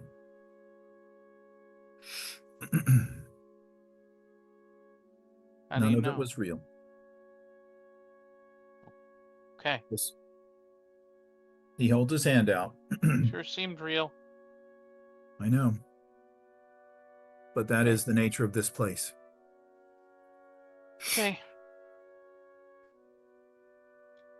It plays on our fears and our doubts. But the All-Father helped. He did? In telling us more about this place, I think that helps. Knowledge is power. Guess I should have. Wish I'd understood him better. All I could think about is how unfair this is. He sits up You there in tell his him. fancy chair and just says, "You go do this now because I said so," when we're the ones who, we're trying to do the right thing. We're trying to. That's not what it is. No. And it's In order to draw from Mimir's well, we're going to need to sacrifice something. It's a test of commitment, of resolve. and will. But he's. This isn't all of it. This is only part of it. Well, Yeah. I don't understand. Why do we have to go with this well thing? What does that have to do with finding this jackass who took the coin? Okay, so the thing you need to understand about the You're Norse walking is across that the bridge. Okay. Odin is almost as much of a trickster god as Loki is in all of the stories. They respect cunning and intelligence and perseverance shit. and ingenuity. So, also they respect somebody who can just beat the crap out of other people. So, Tank, you're Right. good. Yeah. Okay. Yeah, of all of us, Tank would fit right in. Does Tank have the big beard or no? No, he has the patented Sergeant Fury 2-day Ah. stubble. Gotcha. Eternal stubble. Yep. Exactly. It's a rare side effect of Zemo's treatment. That's right. Stubble in perpetuity. Got it. Yep. An important mutation for cigar chomping tough guys in every era of the Marvel Universe. Well, I mean, yeah. You can use your face for edge attacks. Or, sandpaper in a pinch. That's right.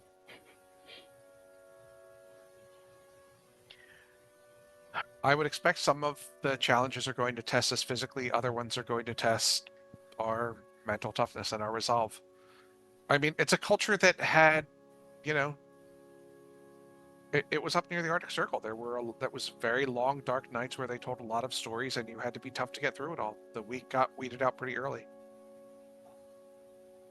I think part of it is he also wants to make sure that if he aids us in getting the coin back, that we're worthy of having the coin in the first place.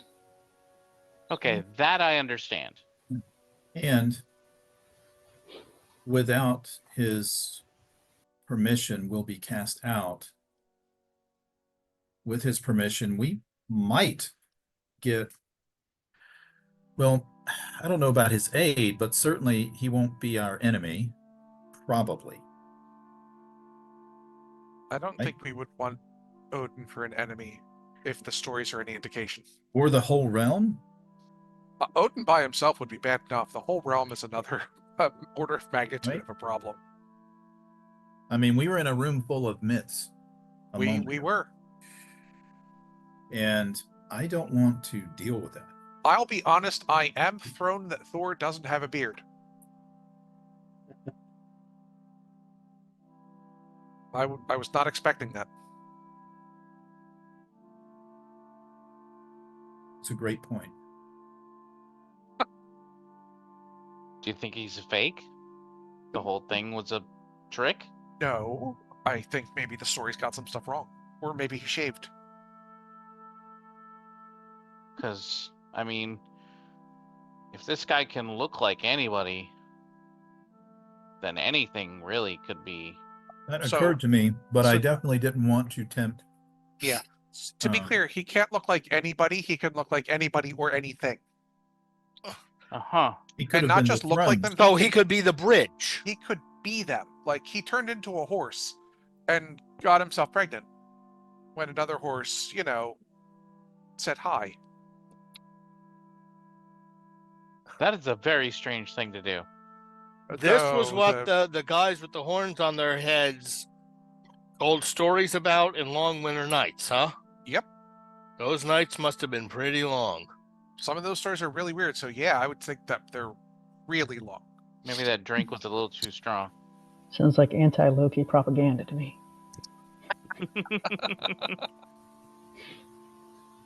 All right, let's get out of here. So, Mr. Arcane, just real quick, we're sure all of that was completely fake, even if it was potentially something kind of internal, right? I mean, yes, I'm sure. Cool. Why do you ask? Oh, nothing important. You said internal? Yeah. Oh, okay. I see. Will make an intuition feat, please. Oh no! Don't die. Yes, no, I'm certain that was all. Karma.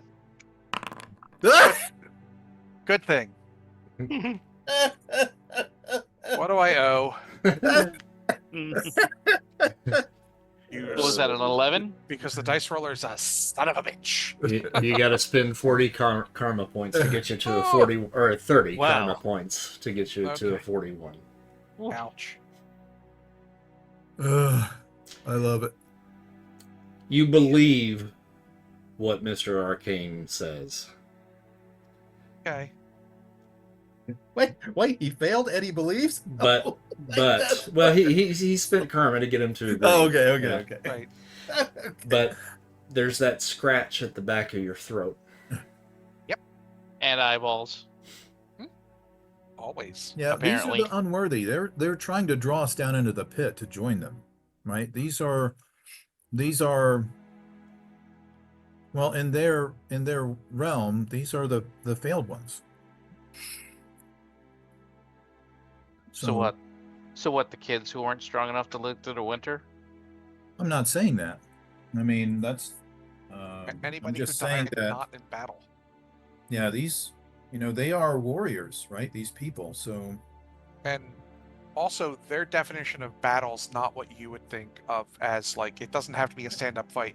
If someone lost a battle to cancer or yeah, illness, it could be a spiritual fought. battle. Right. A mother who Okay. fought the winter to try to Yeah. feed It's her not children. mortal combat. Okay. These are the cowards. These are the people who didn't fight. Well, and that wasn't my dad. Right. And then it's literally just out of her head. She's like, nope, okay, that wasn't my dad then. Will just looks at her and nods. He's like, that must be wonderful. Just What? like a chalkboard. Nothing. It's fine. Well, as you guys begin to exit this cave, there's still that biting feeling, despite the words that Mr. Arcane spoke, that it felt so real in seeing these individuals. There's a weight that kind of comes along with that, and it kind of makes your minds spin just a little bit as you exit out of the cave. And that biting cold that some of you felt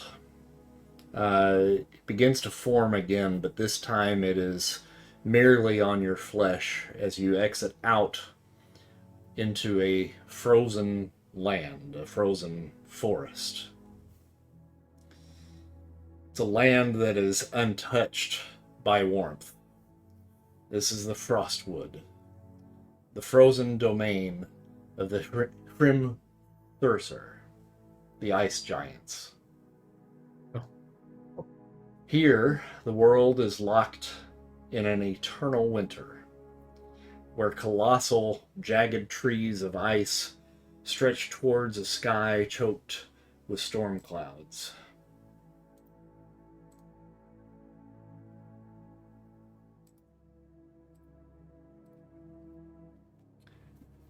The trunks of these trees are gnarled and ancient, petrified by the cold. Their leaves formed from razor-thin frost that glitters like shattered diamonds in the pale, ghostly light of this land. The air here is thick with mist, an icy vapor that clings to flesh and armor alike, seeping into the bones like a creeping death. The very ground beneath your feet is a treacherous landscape of frozen tundra and jagged ice, cracked and fractured from the weight of battles long since fought. Shadows move within the mist. Massive, hulking shapes, watching, waiting. The Hrimthursar, the frost giants, rule this domain with an iron grip. Towering creatures of ice and stone, their breath alone can freeze a man solid, and their eyes glow with a cold, ancient malice. They are the remnants of an older age, bitter enemies of Asgard, sons of Ymir, the first of their kind.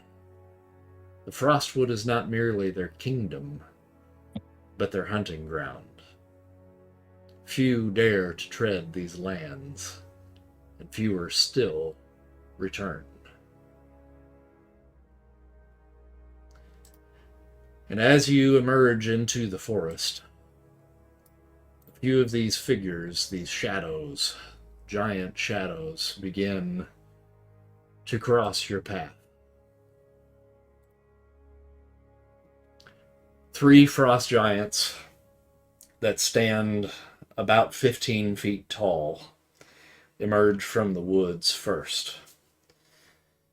Their bodies are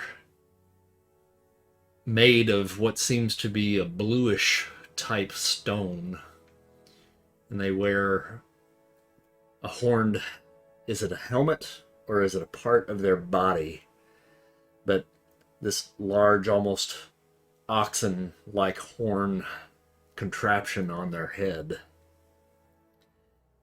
They wear leather armor that is accented by bones of the creatures that they have hunted here in these woods. And behind them, an even more massive figure. This is Jotungar, the master of these giants. He wears no clothes. His body solid, icy rock. And a long, frozen goatee. And eyes that are as white as the snow that falls around you. Those guys are big.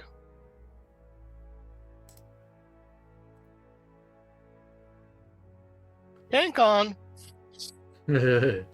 You there, trespassers.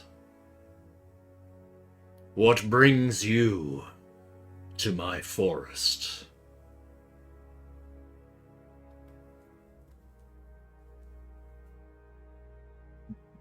Just passing Speak! through.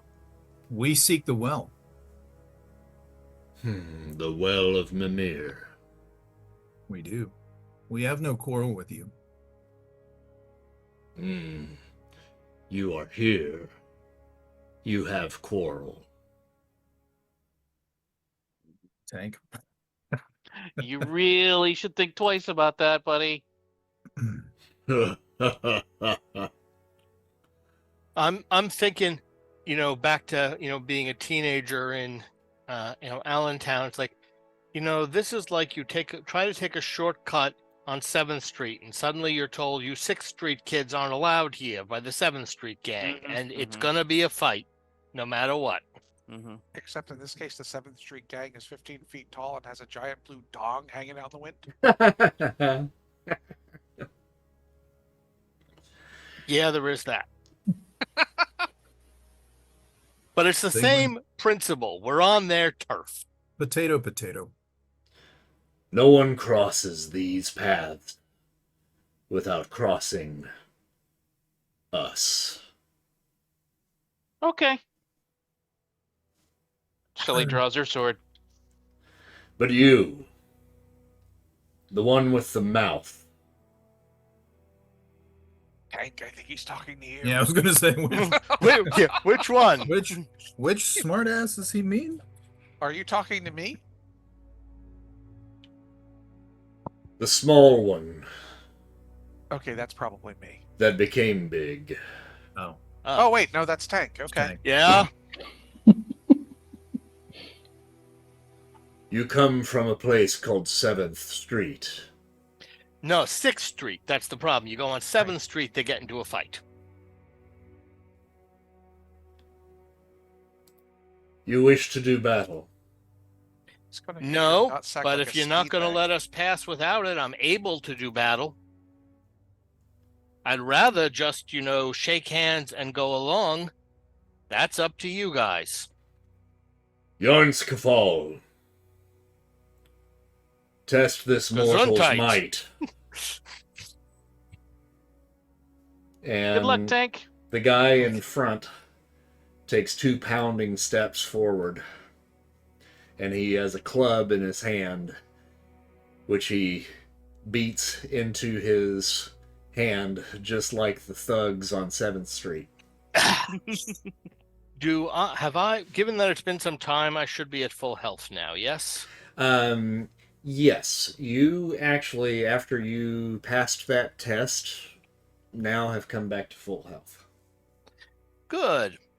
Tank, you I'm don't better- have to do this I'm on your own.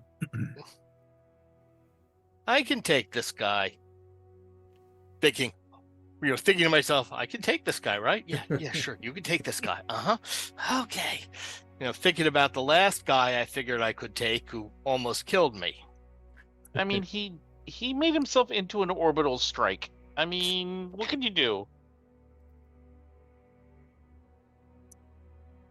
It's up to you, big guy. You want to throw down, we throw down. You want to just, arm wrestle, have a few beers over the pool hall, I'm up for that too. I think he wants to fight. Come Yeah, probably. beat Yarnskafal. And this is him speaking. Come beat Yarnskafal. You beat Yarnskafal. Yarnskafal will share his beer with you. Does kind of sound like your kind of thing. Yeah, I mean, that sounds perfectly fair. Wait, they've got beer? All right, hang on, guys. I got this. Okay, well, Shelly's Tank like, oh, has here we go. never been known for subtlety. So basically, charge. All right. Shelly just kind of steps out of the way so she doesn't get run over. Is he big enough that he gets like a CS advantage for trying to hit? Hit, yeah, I'm not sure about that. Oh, The yes, damage yes, or he the does. Yeah, knockback. so you do have a +2 column shift to hit him. Okay, so that's going to be my fighting. Martial arts does not apply to a charge, I believe, but I does think you apply roll to endurance, damage. don't you? Yeah, it's Yeah. endurance.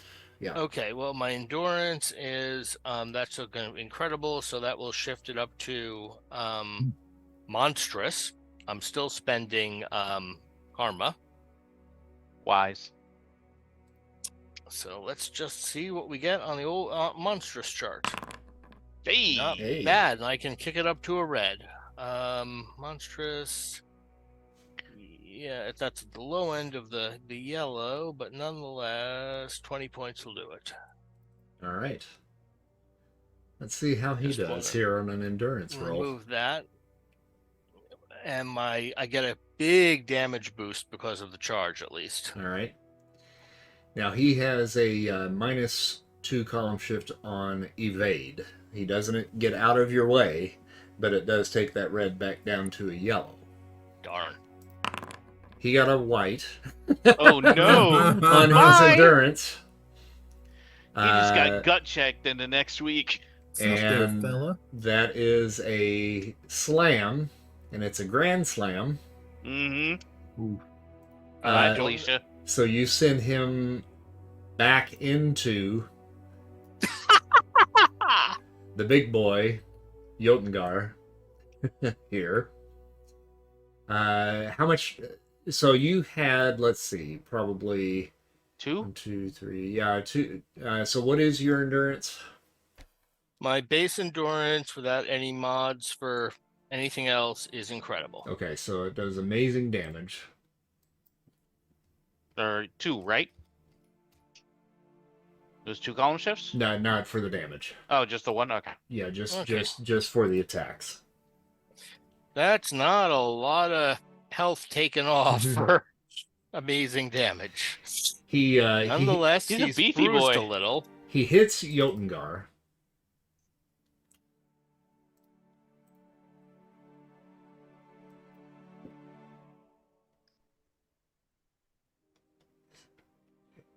Let's see here.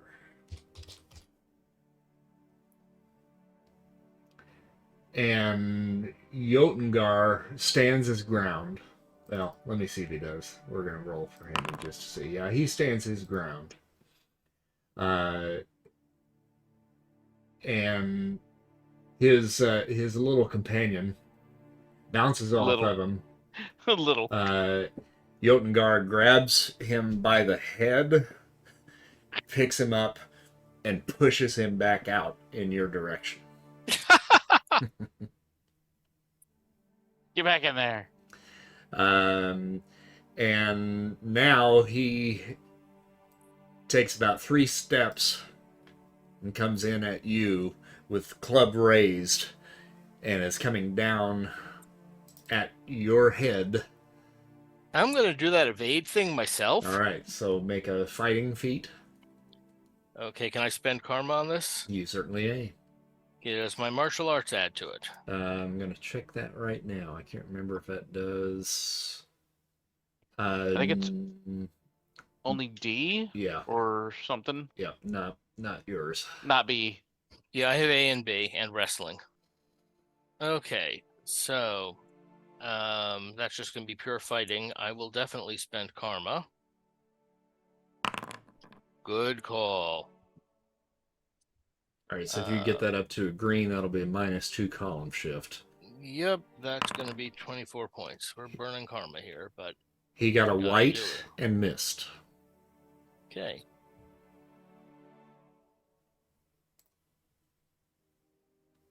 Strike one, I say. And now it comes back to you, Tank. Can I mean, we haven't formally rolled initiative, but can I make the multi-action check at this point? Yes, you may. And that's fighting. Yep. I will again spend karma. There you go. Okay, 10 points brings that up to a red. That gets you 3. Okay. He Oh. also gets 3. Oh, this is no. This is going to be fun. The old slobber knocker. Yep. Okay. Well, do I need to reserve one of those actions to evade again? No, that sticks. Okay. Well, then this is just gonna be, a left hook, a right hook, and a headbutt. Into his knee? Yeah, something. Actually, with my wrestling, I'm gonna try to bring him down with wrestling. Okay. Get him onto the ground. Bigger they come, the harder they fall, kind of thing. In wrestling, I have some ridiculous bonuses for on here.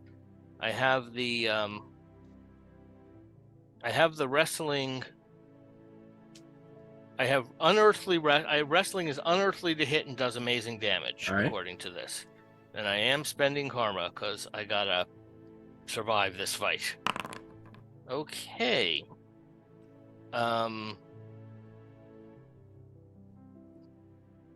Okay, 72, 10 points. Actually, 13 points brings that up to a red Okay. for the hit. And I just want to take that off. All right. make sure So that I'm doing that. And it does unearthly damage. My goal is also to knock him down, basically. all right. If that's reasonable. I'll make just an grab it. grab an ankle, grab an ankle in a good solid grip and pull up to flip him over. All right. You have him off balance. Okay. But you don't have him on the ground. You've got a partial hold on his leg. Now in D&D, usually you can like do a second move to increase, the strength of your hold. There's usually like, held, restrained, pinned, etc. Yep. Yeah, you So can I'm you can gonna make another roll. Yeah. try to do that. Same thing. Amazing to hit. What did I say that was for the wrestling? Unearthly. Unearthly to hit. So same And thing. don't forget, you've still got a +2 column shift on him because he's bigger. Oh, that kicks it up to Shift Y. Yep. I just need to find the damn hotbar for the Shift Y roll. If you go down to the hotbar there at the yeah, bottom. I am. I've Mhm. I've cycled through it once, and it. Okay, so this is going to be the, not Shift 0. This is going to be the to hit roll, and Shift Y or no, I'm still calling karma. Good thing. On Shift Y, that's going to be 21 to bring that up to a yellow. I'm taking it off here, so that's 5. All right, you've got him down on the ground, and he goes down with a loud thud. This has got to be impressing the Giants. Little guy taking out this big guy, and it still does. It's supposed to do both of that hit and the first one should have done amazing damage. For all I know, he has amazing body armor, so it's not. Oh, okay. And now for the coup de grace, I am basically, let's see, so I've got the guy right on the ground. I am going to sort of just jump, right up to his giant head and smash him in the jaw. Just a double-handed sort of, swing, bada swing across the jaw. Okay. And so that's going to be not wrestling, just normal fighting, I'm guessing. That will have my martial arts added. I think the cat just figured out how to open the door. Yep. So that gives me an incredible calling karma. Okay. Incredible 73. Ooh, that's going to be, 20 points of karma. Okay, so that will be a red result, and it will still do amazing damage. Oh my God! Oh wow.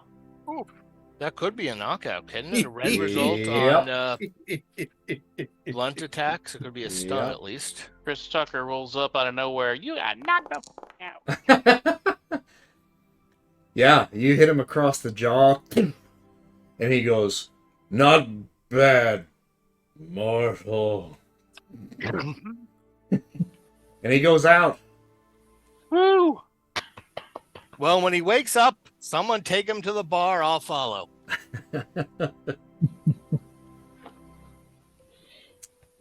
Jotungar in the back just drops his club into the snow. And he shakes his head.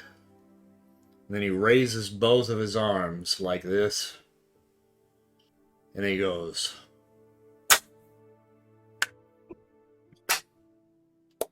And the other two frost giants to either side look at the master, and they. And it's this thundering boom of applause. And the two smaller giants go over to the one that you were fighting and pick him up and kind of shake him a little bit, smack him across the face a couple of times, and bring him back. And he says, "What happened?"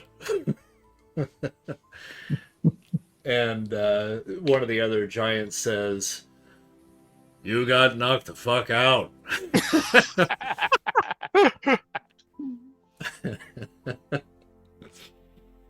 And your opponent laughs at this, and he says, "Ah, then I owe this one an ale. Come, little man." Oh, follow. And he begins to wander through the forest. And you guys spend... I kind of gesture the rest of the guys to come along. I do not want to be led alone by these guys into the equivalent of a dark alley where their buddies are hanging out. 7th Street gang could do that to you too. I hope all of your viewers appreciate my kitty. You guys spend the rest of your afternoon here with the Frost Giants, sitting on their table, kicking back a few beers with them. And they allow you to rest here before you can continue your journey to the Well of Mimir.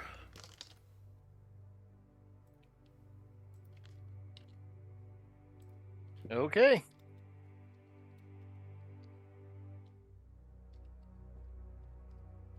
Give me just a second here. While you guys are there and have a little bit of respite, is there anything in particular that you want to do? Or anything you need to discuss? Can't think of anything. Shelly's gonna step aside over with Hank when she gets a second and be like,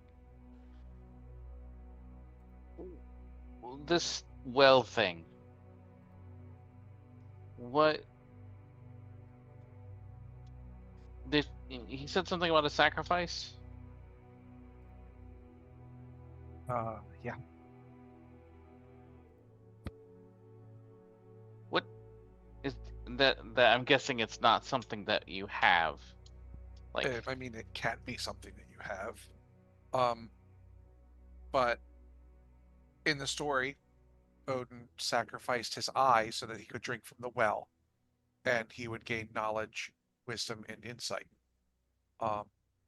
So theoretically, it's going to be something along those lines, something that is important to you that you're not going to want to part with. The more legitimate the sacrifice, the more you're showing that your resolve to do what you need to do is worthy of Odin's attention. For all of us. For all of us. okay.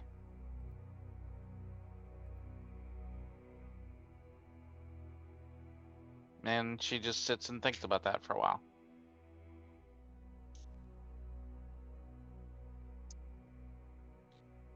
While drinking beer. Because, I mean, don't want to turn down hospitality. That would be rude. Yeah. Don't want to be rude to the Giants. No, we don't. I am probably not going to pull that off again.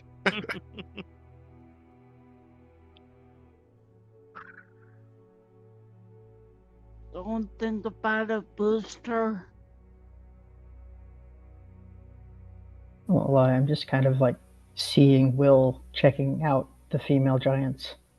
Ah, I just looked at the screen and saw this massive orange fur blocking Beth's camera. out.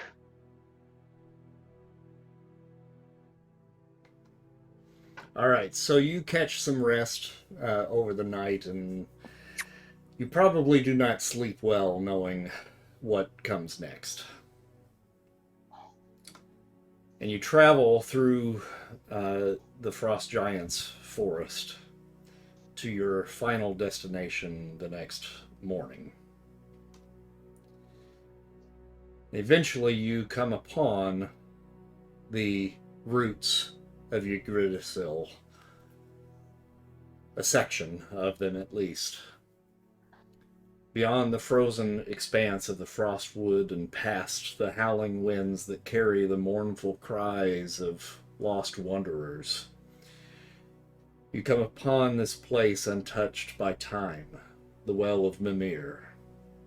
the World Tree. At the base of the roots of Yggdrasil is an ancient spring that shimmers with an eerie spectral glow. Its surface a mirror to the past, present, and all futures yet written. Now, this well is no mere pool of water. It's a reservoir of cosmic knowledge, a reflection of the universe itself. Any of you who choose to gaze into the waters, you don't see your own faces staring back, but the shifting echoes of time, fragments of lost histories, glimpses of possible fates, and the veiled whispers of forgotten gods. The air around it hums with an ancient power, the weight of untold truths pressing against the mind like a tidal wave of revelation. At the well's edge, there's a lone figure that sits atop this pedestal. And it's very easy to see that this is no fully formed figure. It is simply a head that sits atop this pedestal. This head is Mimir, the keeper of wisdom. Once a god of great knowledge, he paid the ultimate price for his wisdom. Now, this spectral form lingers here, neither living nor truly dead, his disembodied voice carrying the weight of eternity. The well's waters remain still until disturbed by those who dare seek its wisdom. As you approach, Mimir speaks. You come, seeking wisdom, as so many before you. Fools, kings, and gods alike have stood where you stand, aching for knowledge, desperate for truth. But tell me, do you truly understand what it is that you ask for?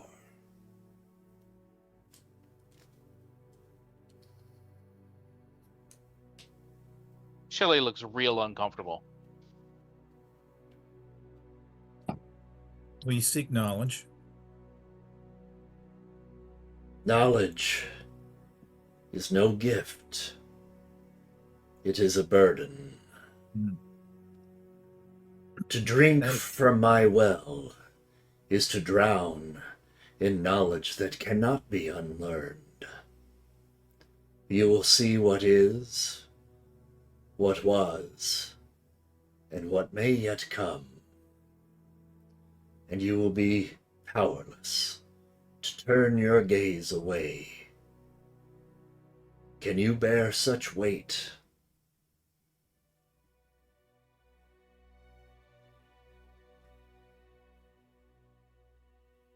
Yes, To find Then we out. have to. I'll point Have out to. we're only supposed to bring back a draught of water. Well, Just to point that out. Well, Odin did say to bring back a draft of water. What you choose to do here, if you choose to take the knowledge. but what Mr. Arcane knows is that Yeah. we have this pending choice, right? Yeah, Well, and Yeah. he said we had to pass this trial. That's true. yeah. I don't think he's going to let us just take water from his well. Whether we drink it or whether we take it, I think we still have to pay the price. Well, and Mr. Arcane knows that from like the last session, there's this whole issue about once let's just say we get the things. What do we do with it? Do we put it together? Don't we put it together? Which one is the right one? I mean, this would be the place to find that out. That is true. Because we don't yet know what to do with the Eden mechanism. And honestly, Mr. Arcane doesn't really think he understands what it is. We're at the literal well of knowledge. Oh, and as someone who has spent his life in pursuit of knowledge, it seems to me like he's not gonna. Yeah.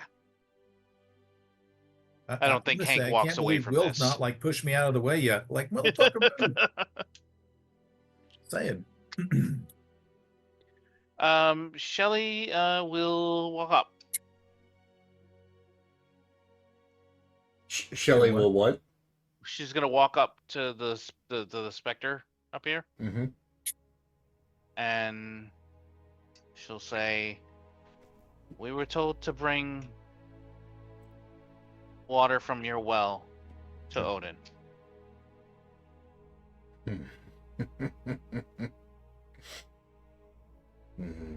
Odin. Odin is an all-seer. What would he need with more water from my well?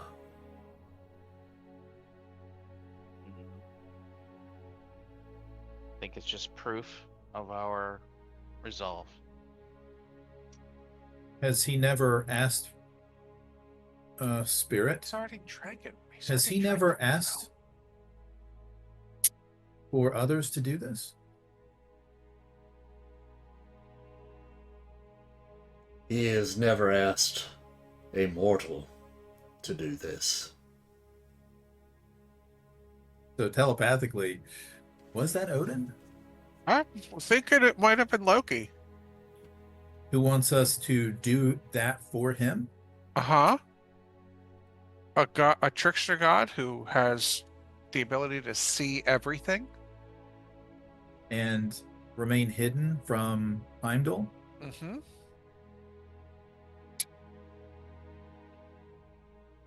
Wait, I'm confused. Maybe we're being tricked. Maybe they were all being tricked. I mean, It wouldn't be the first time in the stories that Loki tricked the entirety of the Asgardian pantheon. Oh, and bring he's got this relic, and the coin is a Norse relic. It's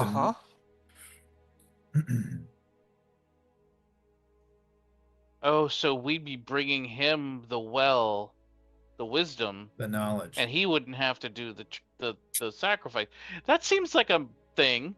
That it's on brand. Are you thinking this or saying this?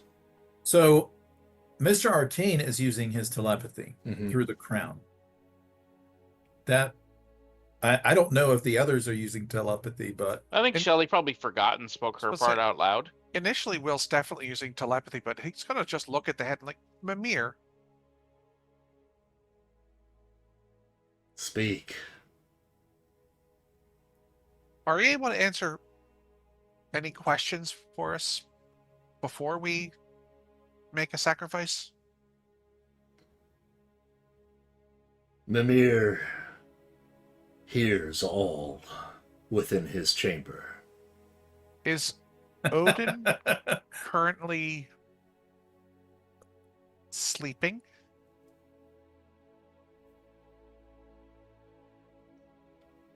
The stories talk about the Allfather dropping into some sort of enchanted slumber for long periods of time.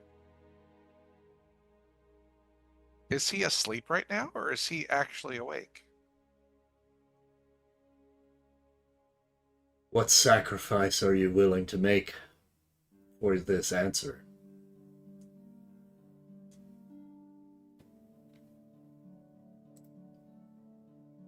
All I request is a memory, a truth, a piece of yourself that cannot be reclaimed.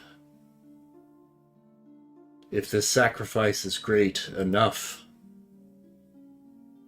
then the truth will be revealed.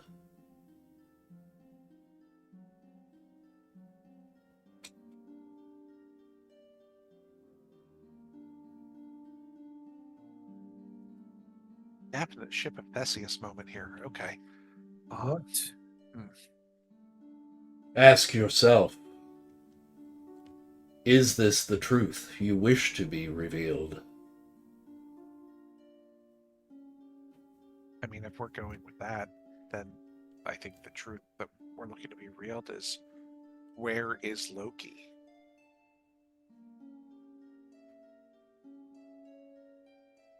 And also, Mr. Arcane, not for nothing, but this is the opportunity to get the answer that we've all been trying to dance around with the Eden mechanism. Yes. Because if there's any place where we could find out what exactly it will do if we put it together, it's here. Yes, exactly. And I'd say that's worth some sort of sacrifice. Yes.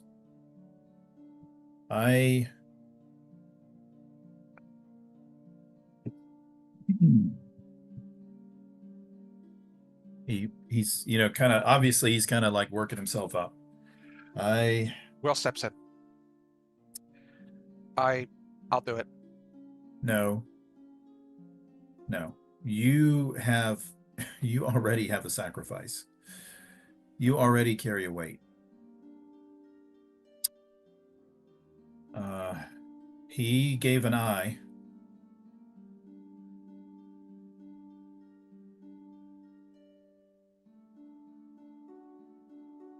An eye for an eye.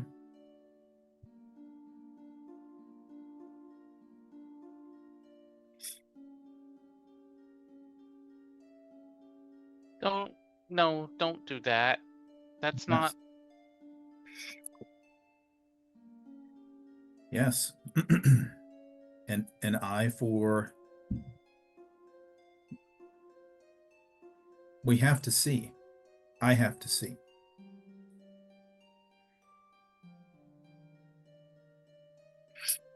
And there's no other place. We have to make the right choice. And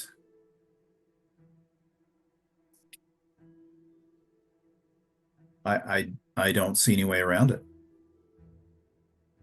I've thought about it the whole way here. Me too.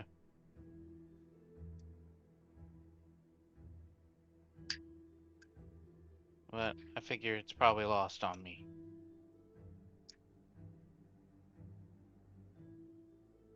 I'll do it. I'll do it. I'll do it. But just one. I'll do it. We'll do it. I'll do it. The right eye.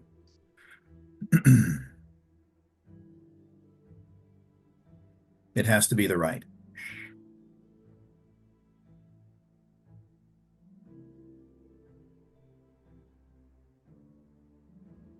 I'll still have one good eye. The right eye is the worldly eye. It sees the worldly things. The left eye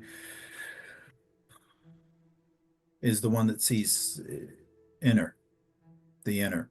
It's the intuitive one. That is the one I need. I'll do it. He walks over to Mimir. I'll do it. The right eye. Your test begins.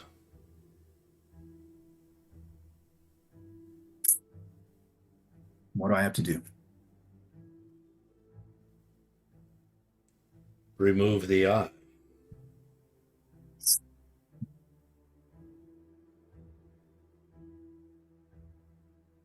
Okay.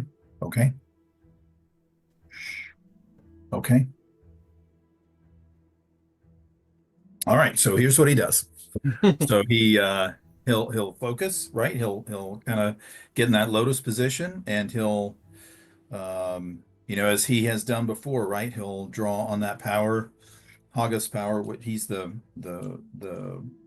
tiger man, right? The tiger being, and he'll make a tiger claw hook, right? You know, tiger claw, and it takes him a minute, right? It's not like, okay, fine, whatever. It takes him a minute, and he's you would say that he might be, is that praying? It's sort of praying. You know, give me strength, give me courage, give me fortitude, and then he'll try and use that claw to like pluck it out. Gross. Super gross. All right, so you form this tiger's claw in your hand as the rest of the group watches. Shelly can't watch. All of you feel the weight of this sacrifice that Mr. Arcane Hank, your companion, is getting ready to do. As he brings the claw closer to his face, he begins to dig into his eye socket, and the pain is excruciating. And you begin to pull, and you rip the eye from its socket, stifling a scream as you do so. And you take remarkable damage. Okay. And I'll have you make an endurance feat, please. Okay. Okay. I'll use karma because I don't want to pass out. Mm-hmm. Okay. All right. Well, that's not bad. I mean, you know, for ripping your eyeball out. All right. So you're stunned for a moment, but you remain conscious, and you drop the eyeball on the ground, and this shimmering energy begins to form underneath it. The eyeball is lifted up into the air and carried over to the head of Mimir, who opens his mouth and consumes it.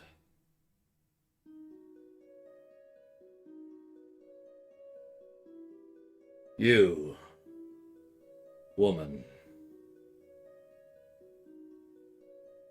your lover has made his sacrifice. What shall be yours? Do I have to say it out loud? No.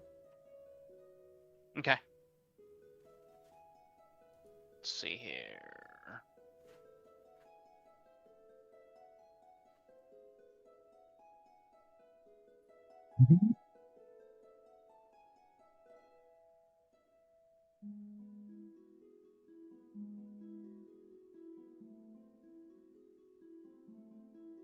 Oh, okay. Secrets. Mm-hmm. That's a note.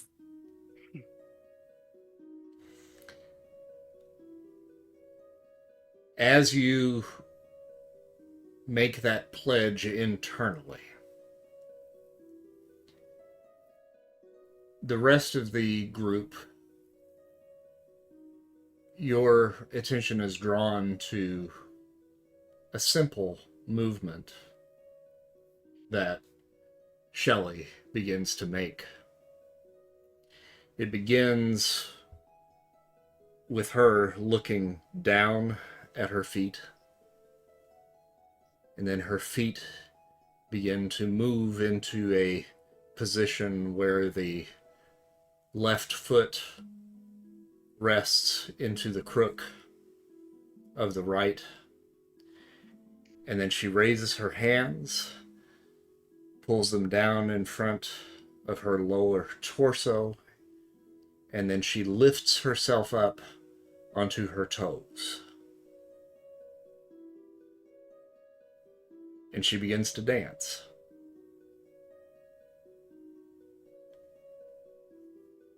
Mr. Arcane, through the pain and the blood, you've put your hand over where your eye used to be, but something catches your attention with your remaining eye.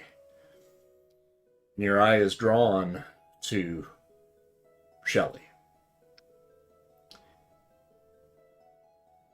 Her movements are the most graceful and beautiful thing that you have ever seen. Her hair begins to waft in this cold breeze that fills the chamber. And she begins to dance around the well in this beautiful, graceful movement. And then she reaches the opposite side of the well, takes a look at Mimir on his throne, on his pedestal, and she begins to dance across the water. When she reaches the other side, she does a final flourish and falls to her knees.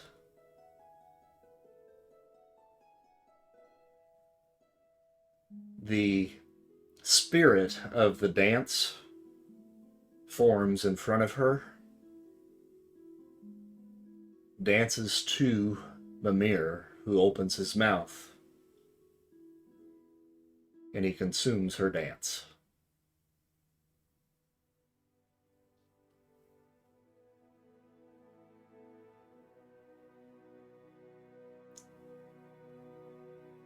Future man, what is your sacrifice?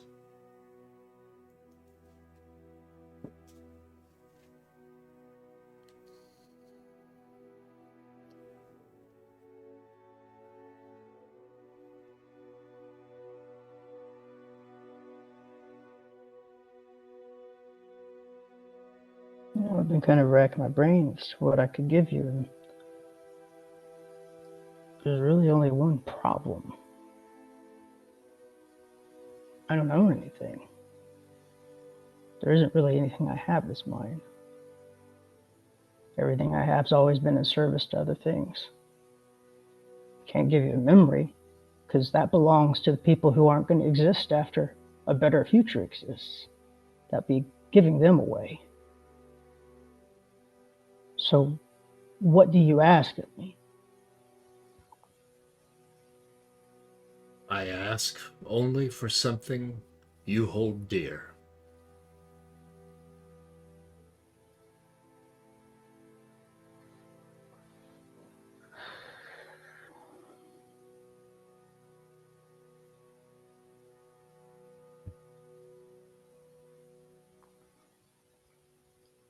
Can it be something I was gonna have, or that I wanted to have? Out of game, what would that be? So,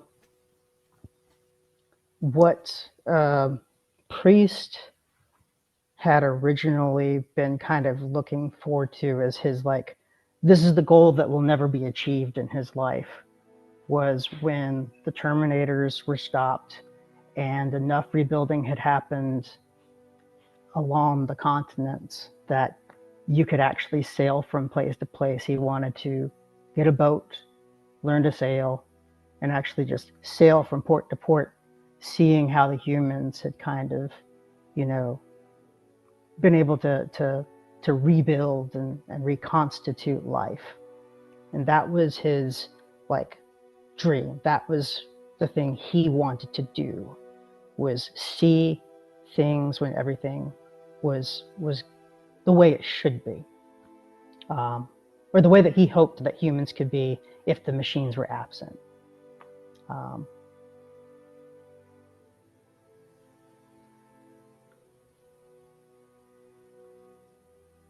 actually use it's inspired by a song that's on a CD that he had that had belonged to, I think it was his grandfather who had it. I don't think it was a great.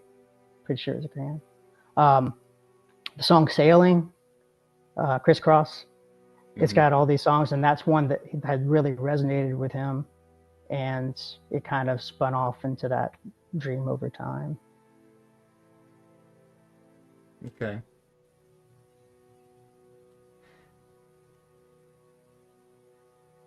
Okay. Out of game again. I'm going to tell you something. Okay. I've heard what you said. And as the player, I want you to know this is a major sacrifice.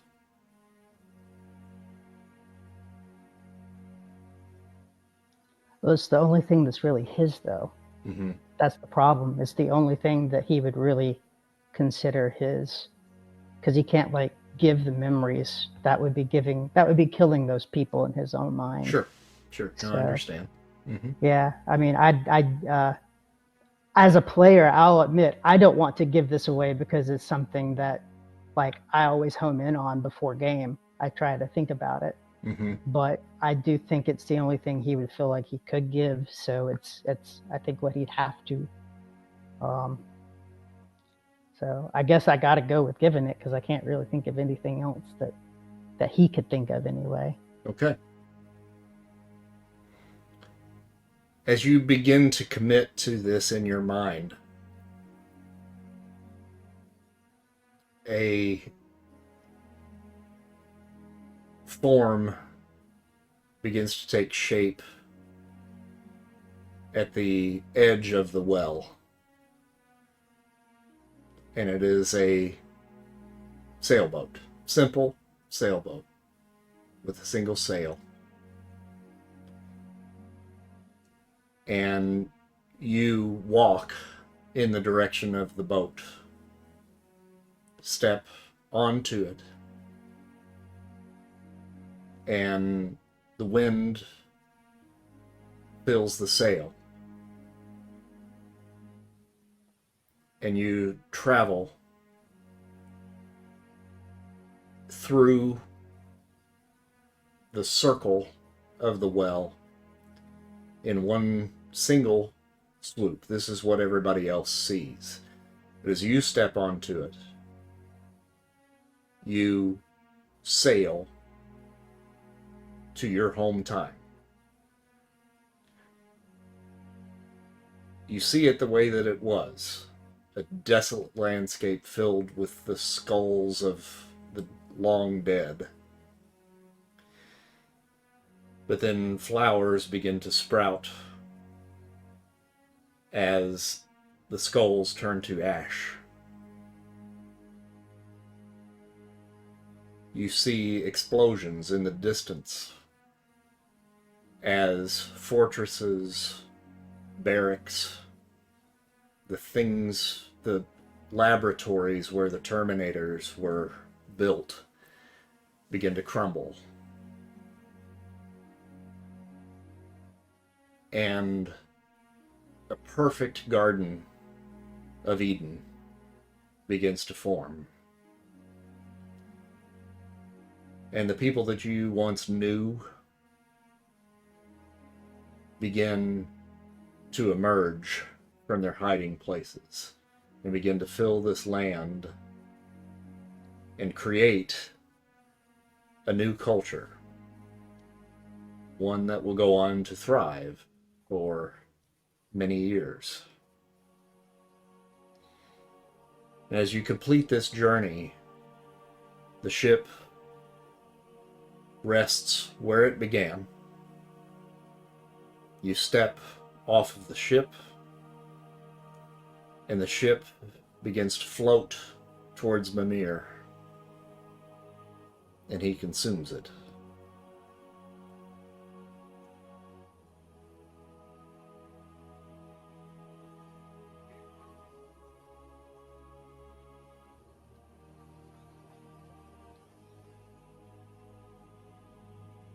Dora Milaje, Yes, what is your sacrifice?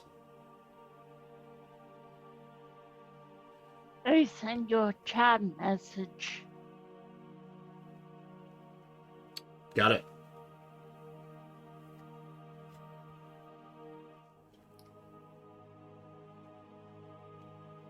Before he's asked you the question. You were already formulating your answer in your mind. And as soon as he says, what is your sacrifice? The image of your parents takes shape in front of you. Those of you that are here with her, you've seen her parents there in Wakanda, ever so briefly, so you recognize them immediately. The two of them look at one another. They look at you. And they open their arms. And you share a loving embrace. And you know that this is the last time that you will feel their warmth.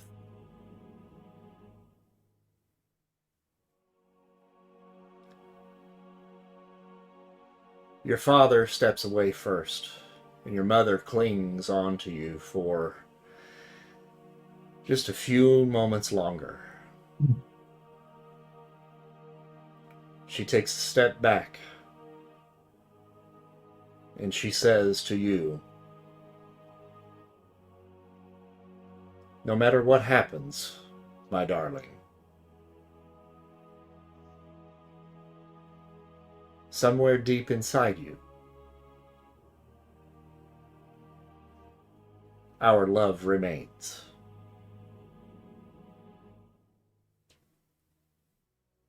And the two of them walk towards Mimir. He opens his mouth, and they are consumed.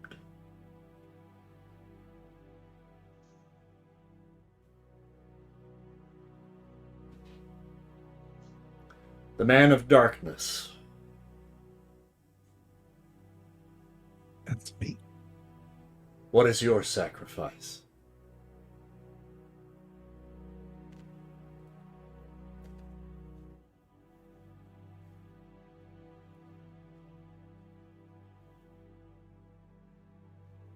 There is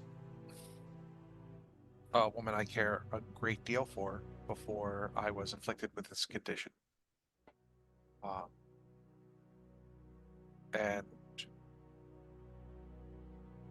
I've been holding out hope that I could get it cured so that I can end up back with her. And that hope is one of the things that helps drive me forward. And I don't have anything that's worth anything more than my memories of her. So, that. What's her name? Lily.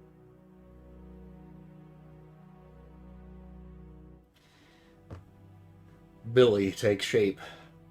Lily. Lily, sorry. Lily takes shape in front of you.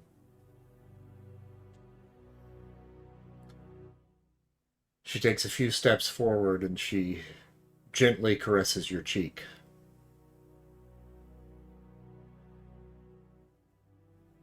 And she tells you, Will,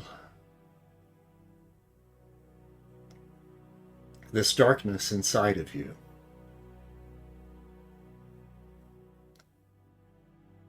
is rotting you from within.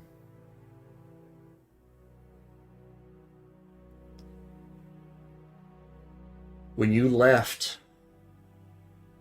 I knew it was to protect me.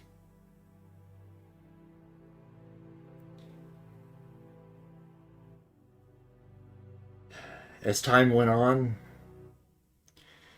I came to accept it.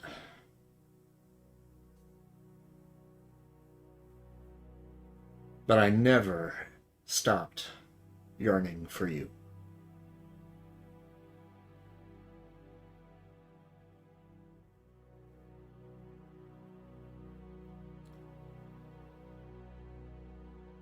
I love you, Will.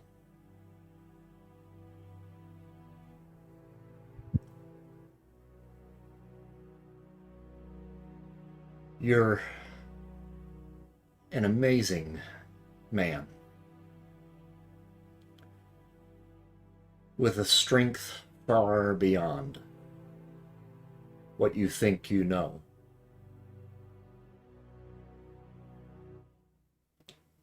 And I'm so sorry the darkness has come between us.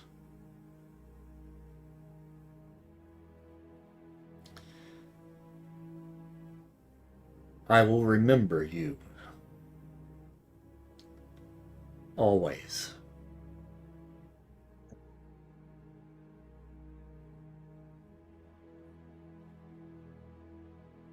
And she begins the slow walk over to Mimir as he opens his mouth. Oh, Will takes half a step after her and then just stops. Takes a deep breath, closes his eyes. And she is consumed.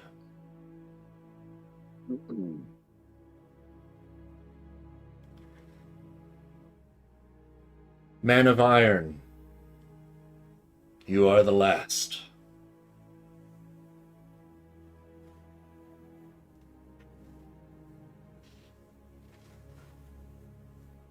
And was having trouble finding my Zoom window. Yeah. I was thinking about what that ghost said of Joe. And it's all this time going into weird pits and temples and fighting, demons. I just kept thinking that, sooner or later the war will be over. I'll go back. I'll, go back to a job. I'll have a wife, raise some kids.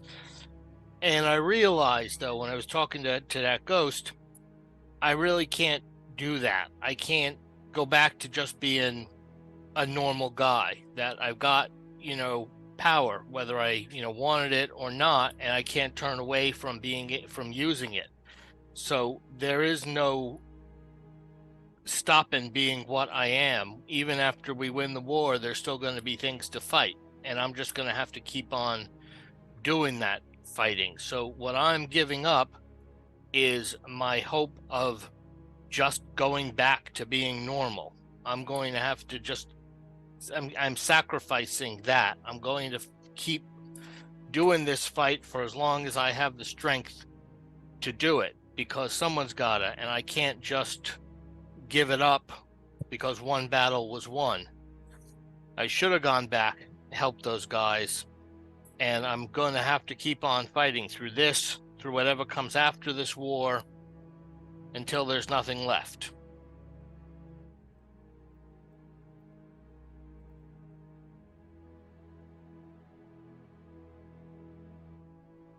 You suddenly are racked with pain, and you're still in your human form right now, right?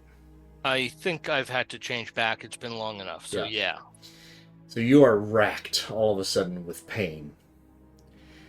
And what is normally a slow transformation from Jake to Tank is a slow, excruciating process. The metal that's within you begins to slowly emerge from your body.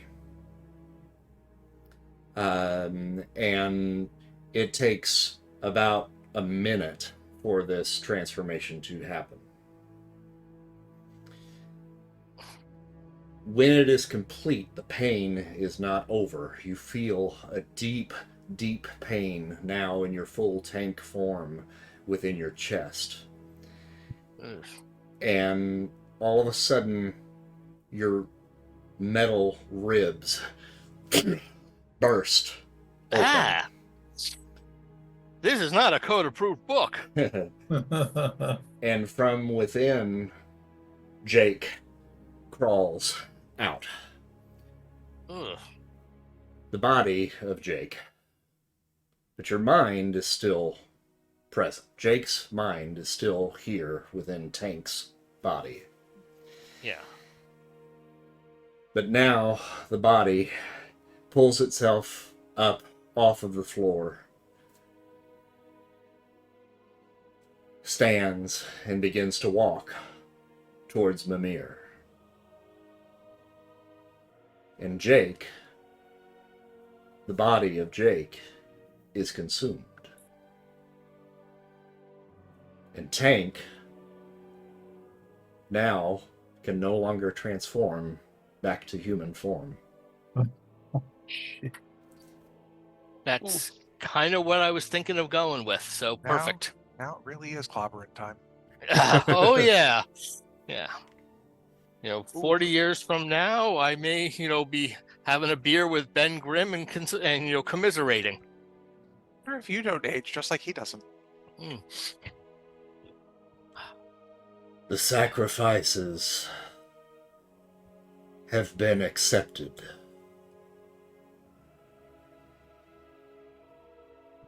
You have earned the right to drink from the well.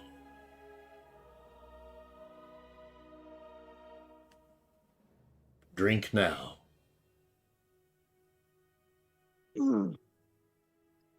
I might as well take a drink.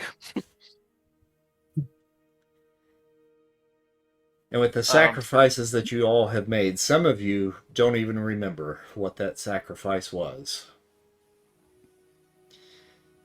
You do feel a weight on you as you begin to walk towards the edge of the water. And each of you reach down and fill your hands with the water and begin to sup. And your minds are filled with the knowledge of the cosmos. You fly through the stars, and everything turns white. And since we are half an hour past our regular time, that seems like a good stopping point. Well, that's a good cliffhanger. Cool. Yeah. You We drink get from the karma? well of ultimate knowledge. All right, see you next time. Have a good night. So karma points. You will get 350. 300 karma points for So close. passing each test. So it's a total of 900. Okay. Oh, okay. Hold on. And then you get 1,000 karma points for drinking from the well.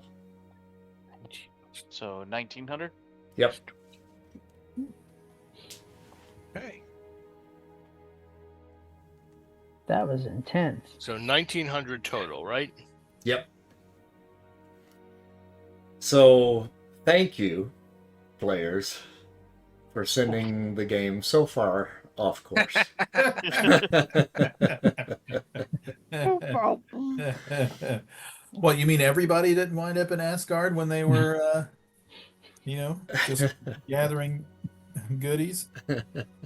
I mean, I feel like it means we either did really, really well or really, really bad. Like, there's no in the middle on this. It's one extreme or the other. Well, I That's hope really you cool. guys had fun with that. That was Oh, yeah. Yep. that was a lot of fun to kind of come up with, and I got to beat the crap out of a giant, and I got to do some actual role playing. I appreciate the sacrifices you made. Oof. So I guess I'm taking performance off of my talents, huh? Yeah, probably. Sorry, this is a really good session. That was a great session. I'm gonna have to think about this session. Yeah, For this, the next this is four. gonna take a minute. Yeah. Yeah, and you and I, Mark, are gonna have to talk. Oh, okay. All right. Yeah, it's probably fine. Hope so. I But feel like Hank got off the lightest. yeah, I think I so. know. Right? I thought that was a good one. Right? I mean, it's a time-honored precedent. You know, it's been established. I think Hank also thought that he was going to be the one to make Yes. the only sacrifice. He didn't did. Yeah. He was like, "No, I got it. I'll do No, it." no, this was a group challenge, unfortunately. Odin wasn't having it. Yeah, so he's a little horrified watching everybody else give up things too. Yet another failure. Oh, you and I, Oh, we're I feel so gonna bad. talk about this. All right. Well, thank you guys for hanging Oof. out for the duration.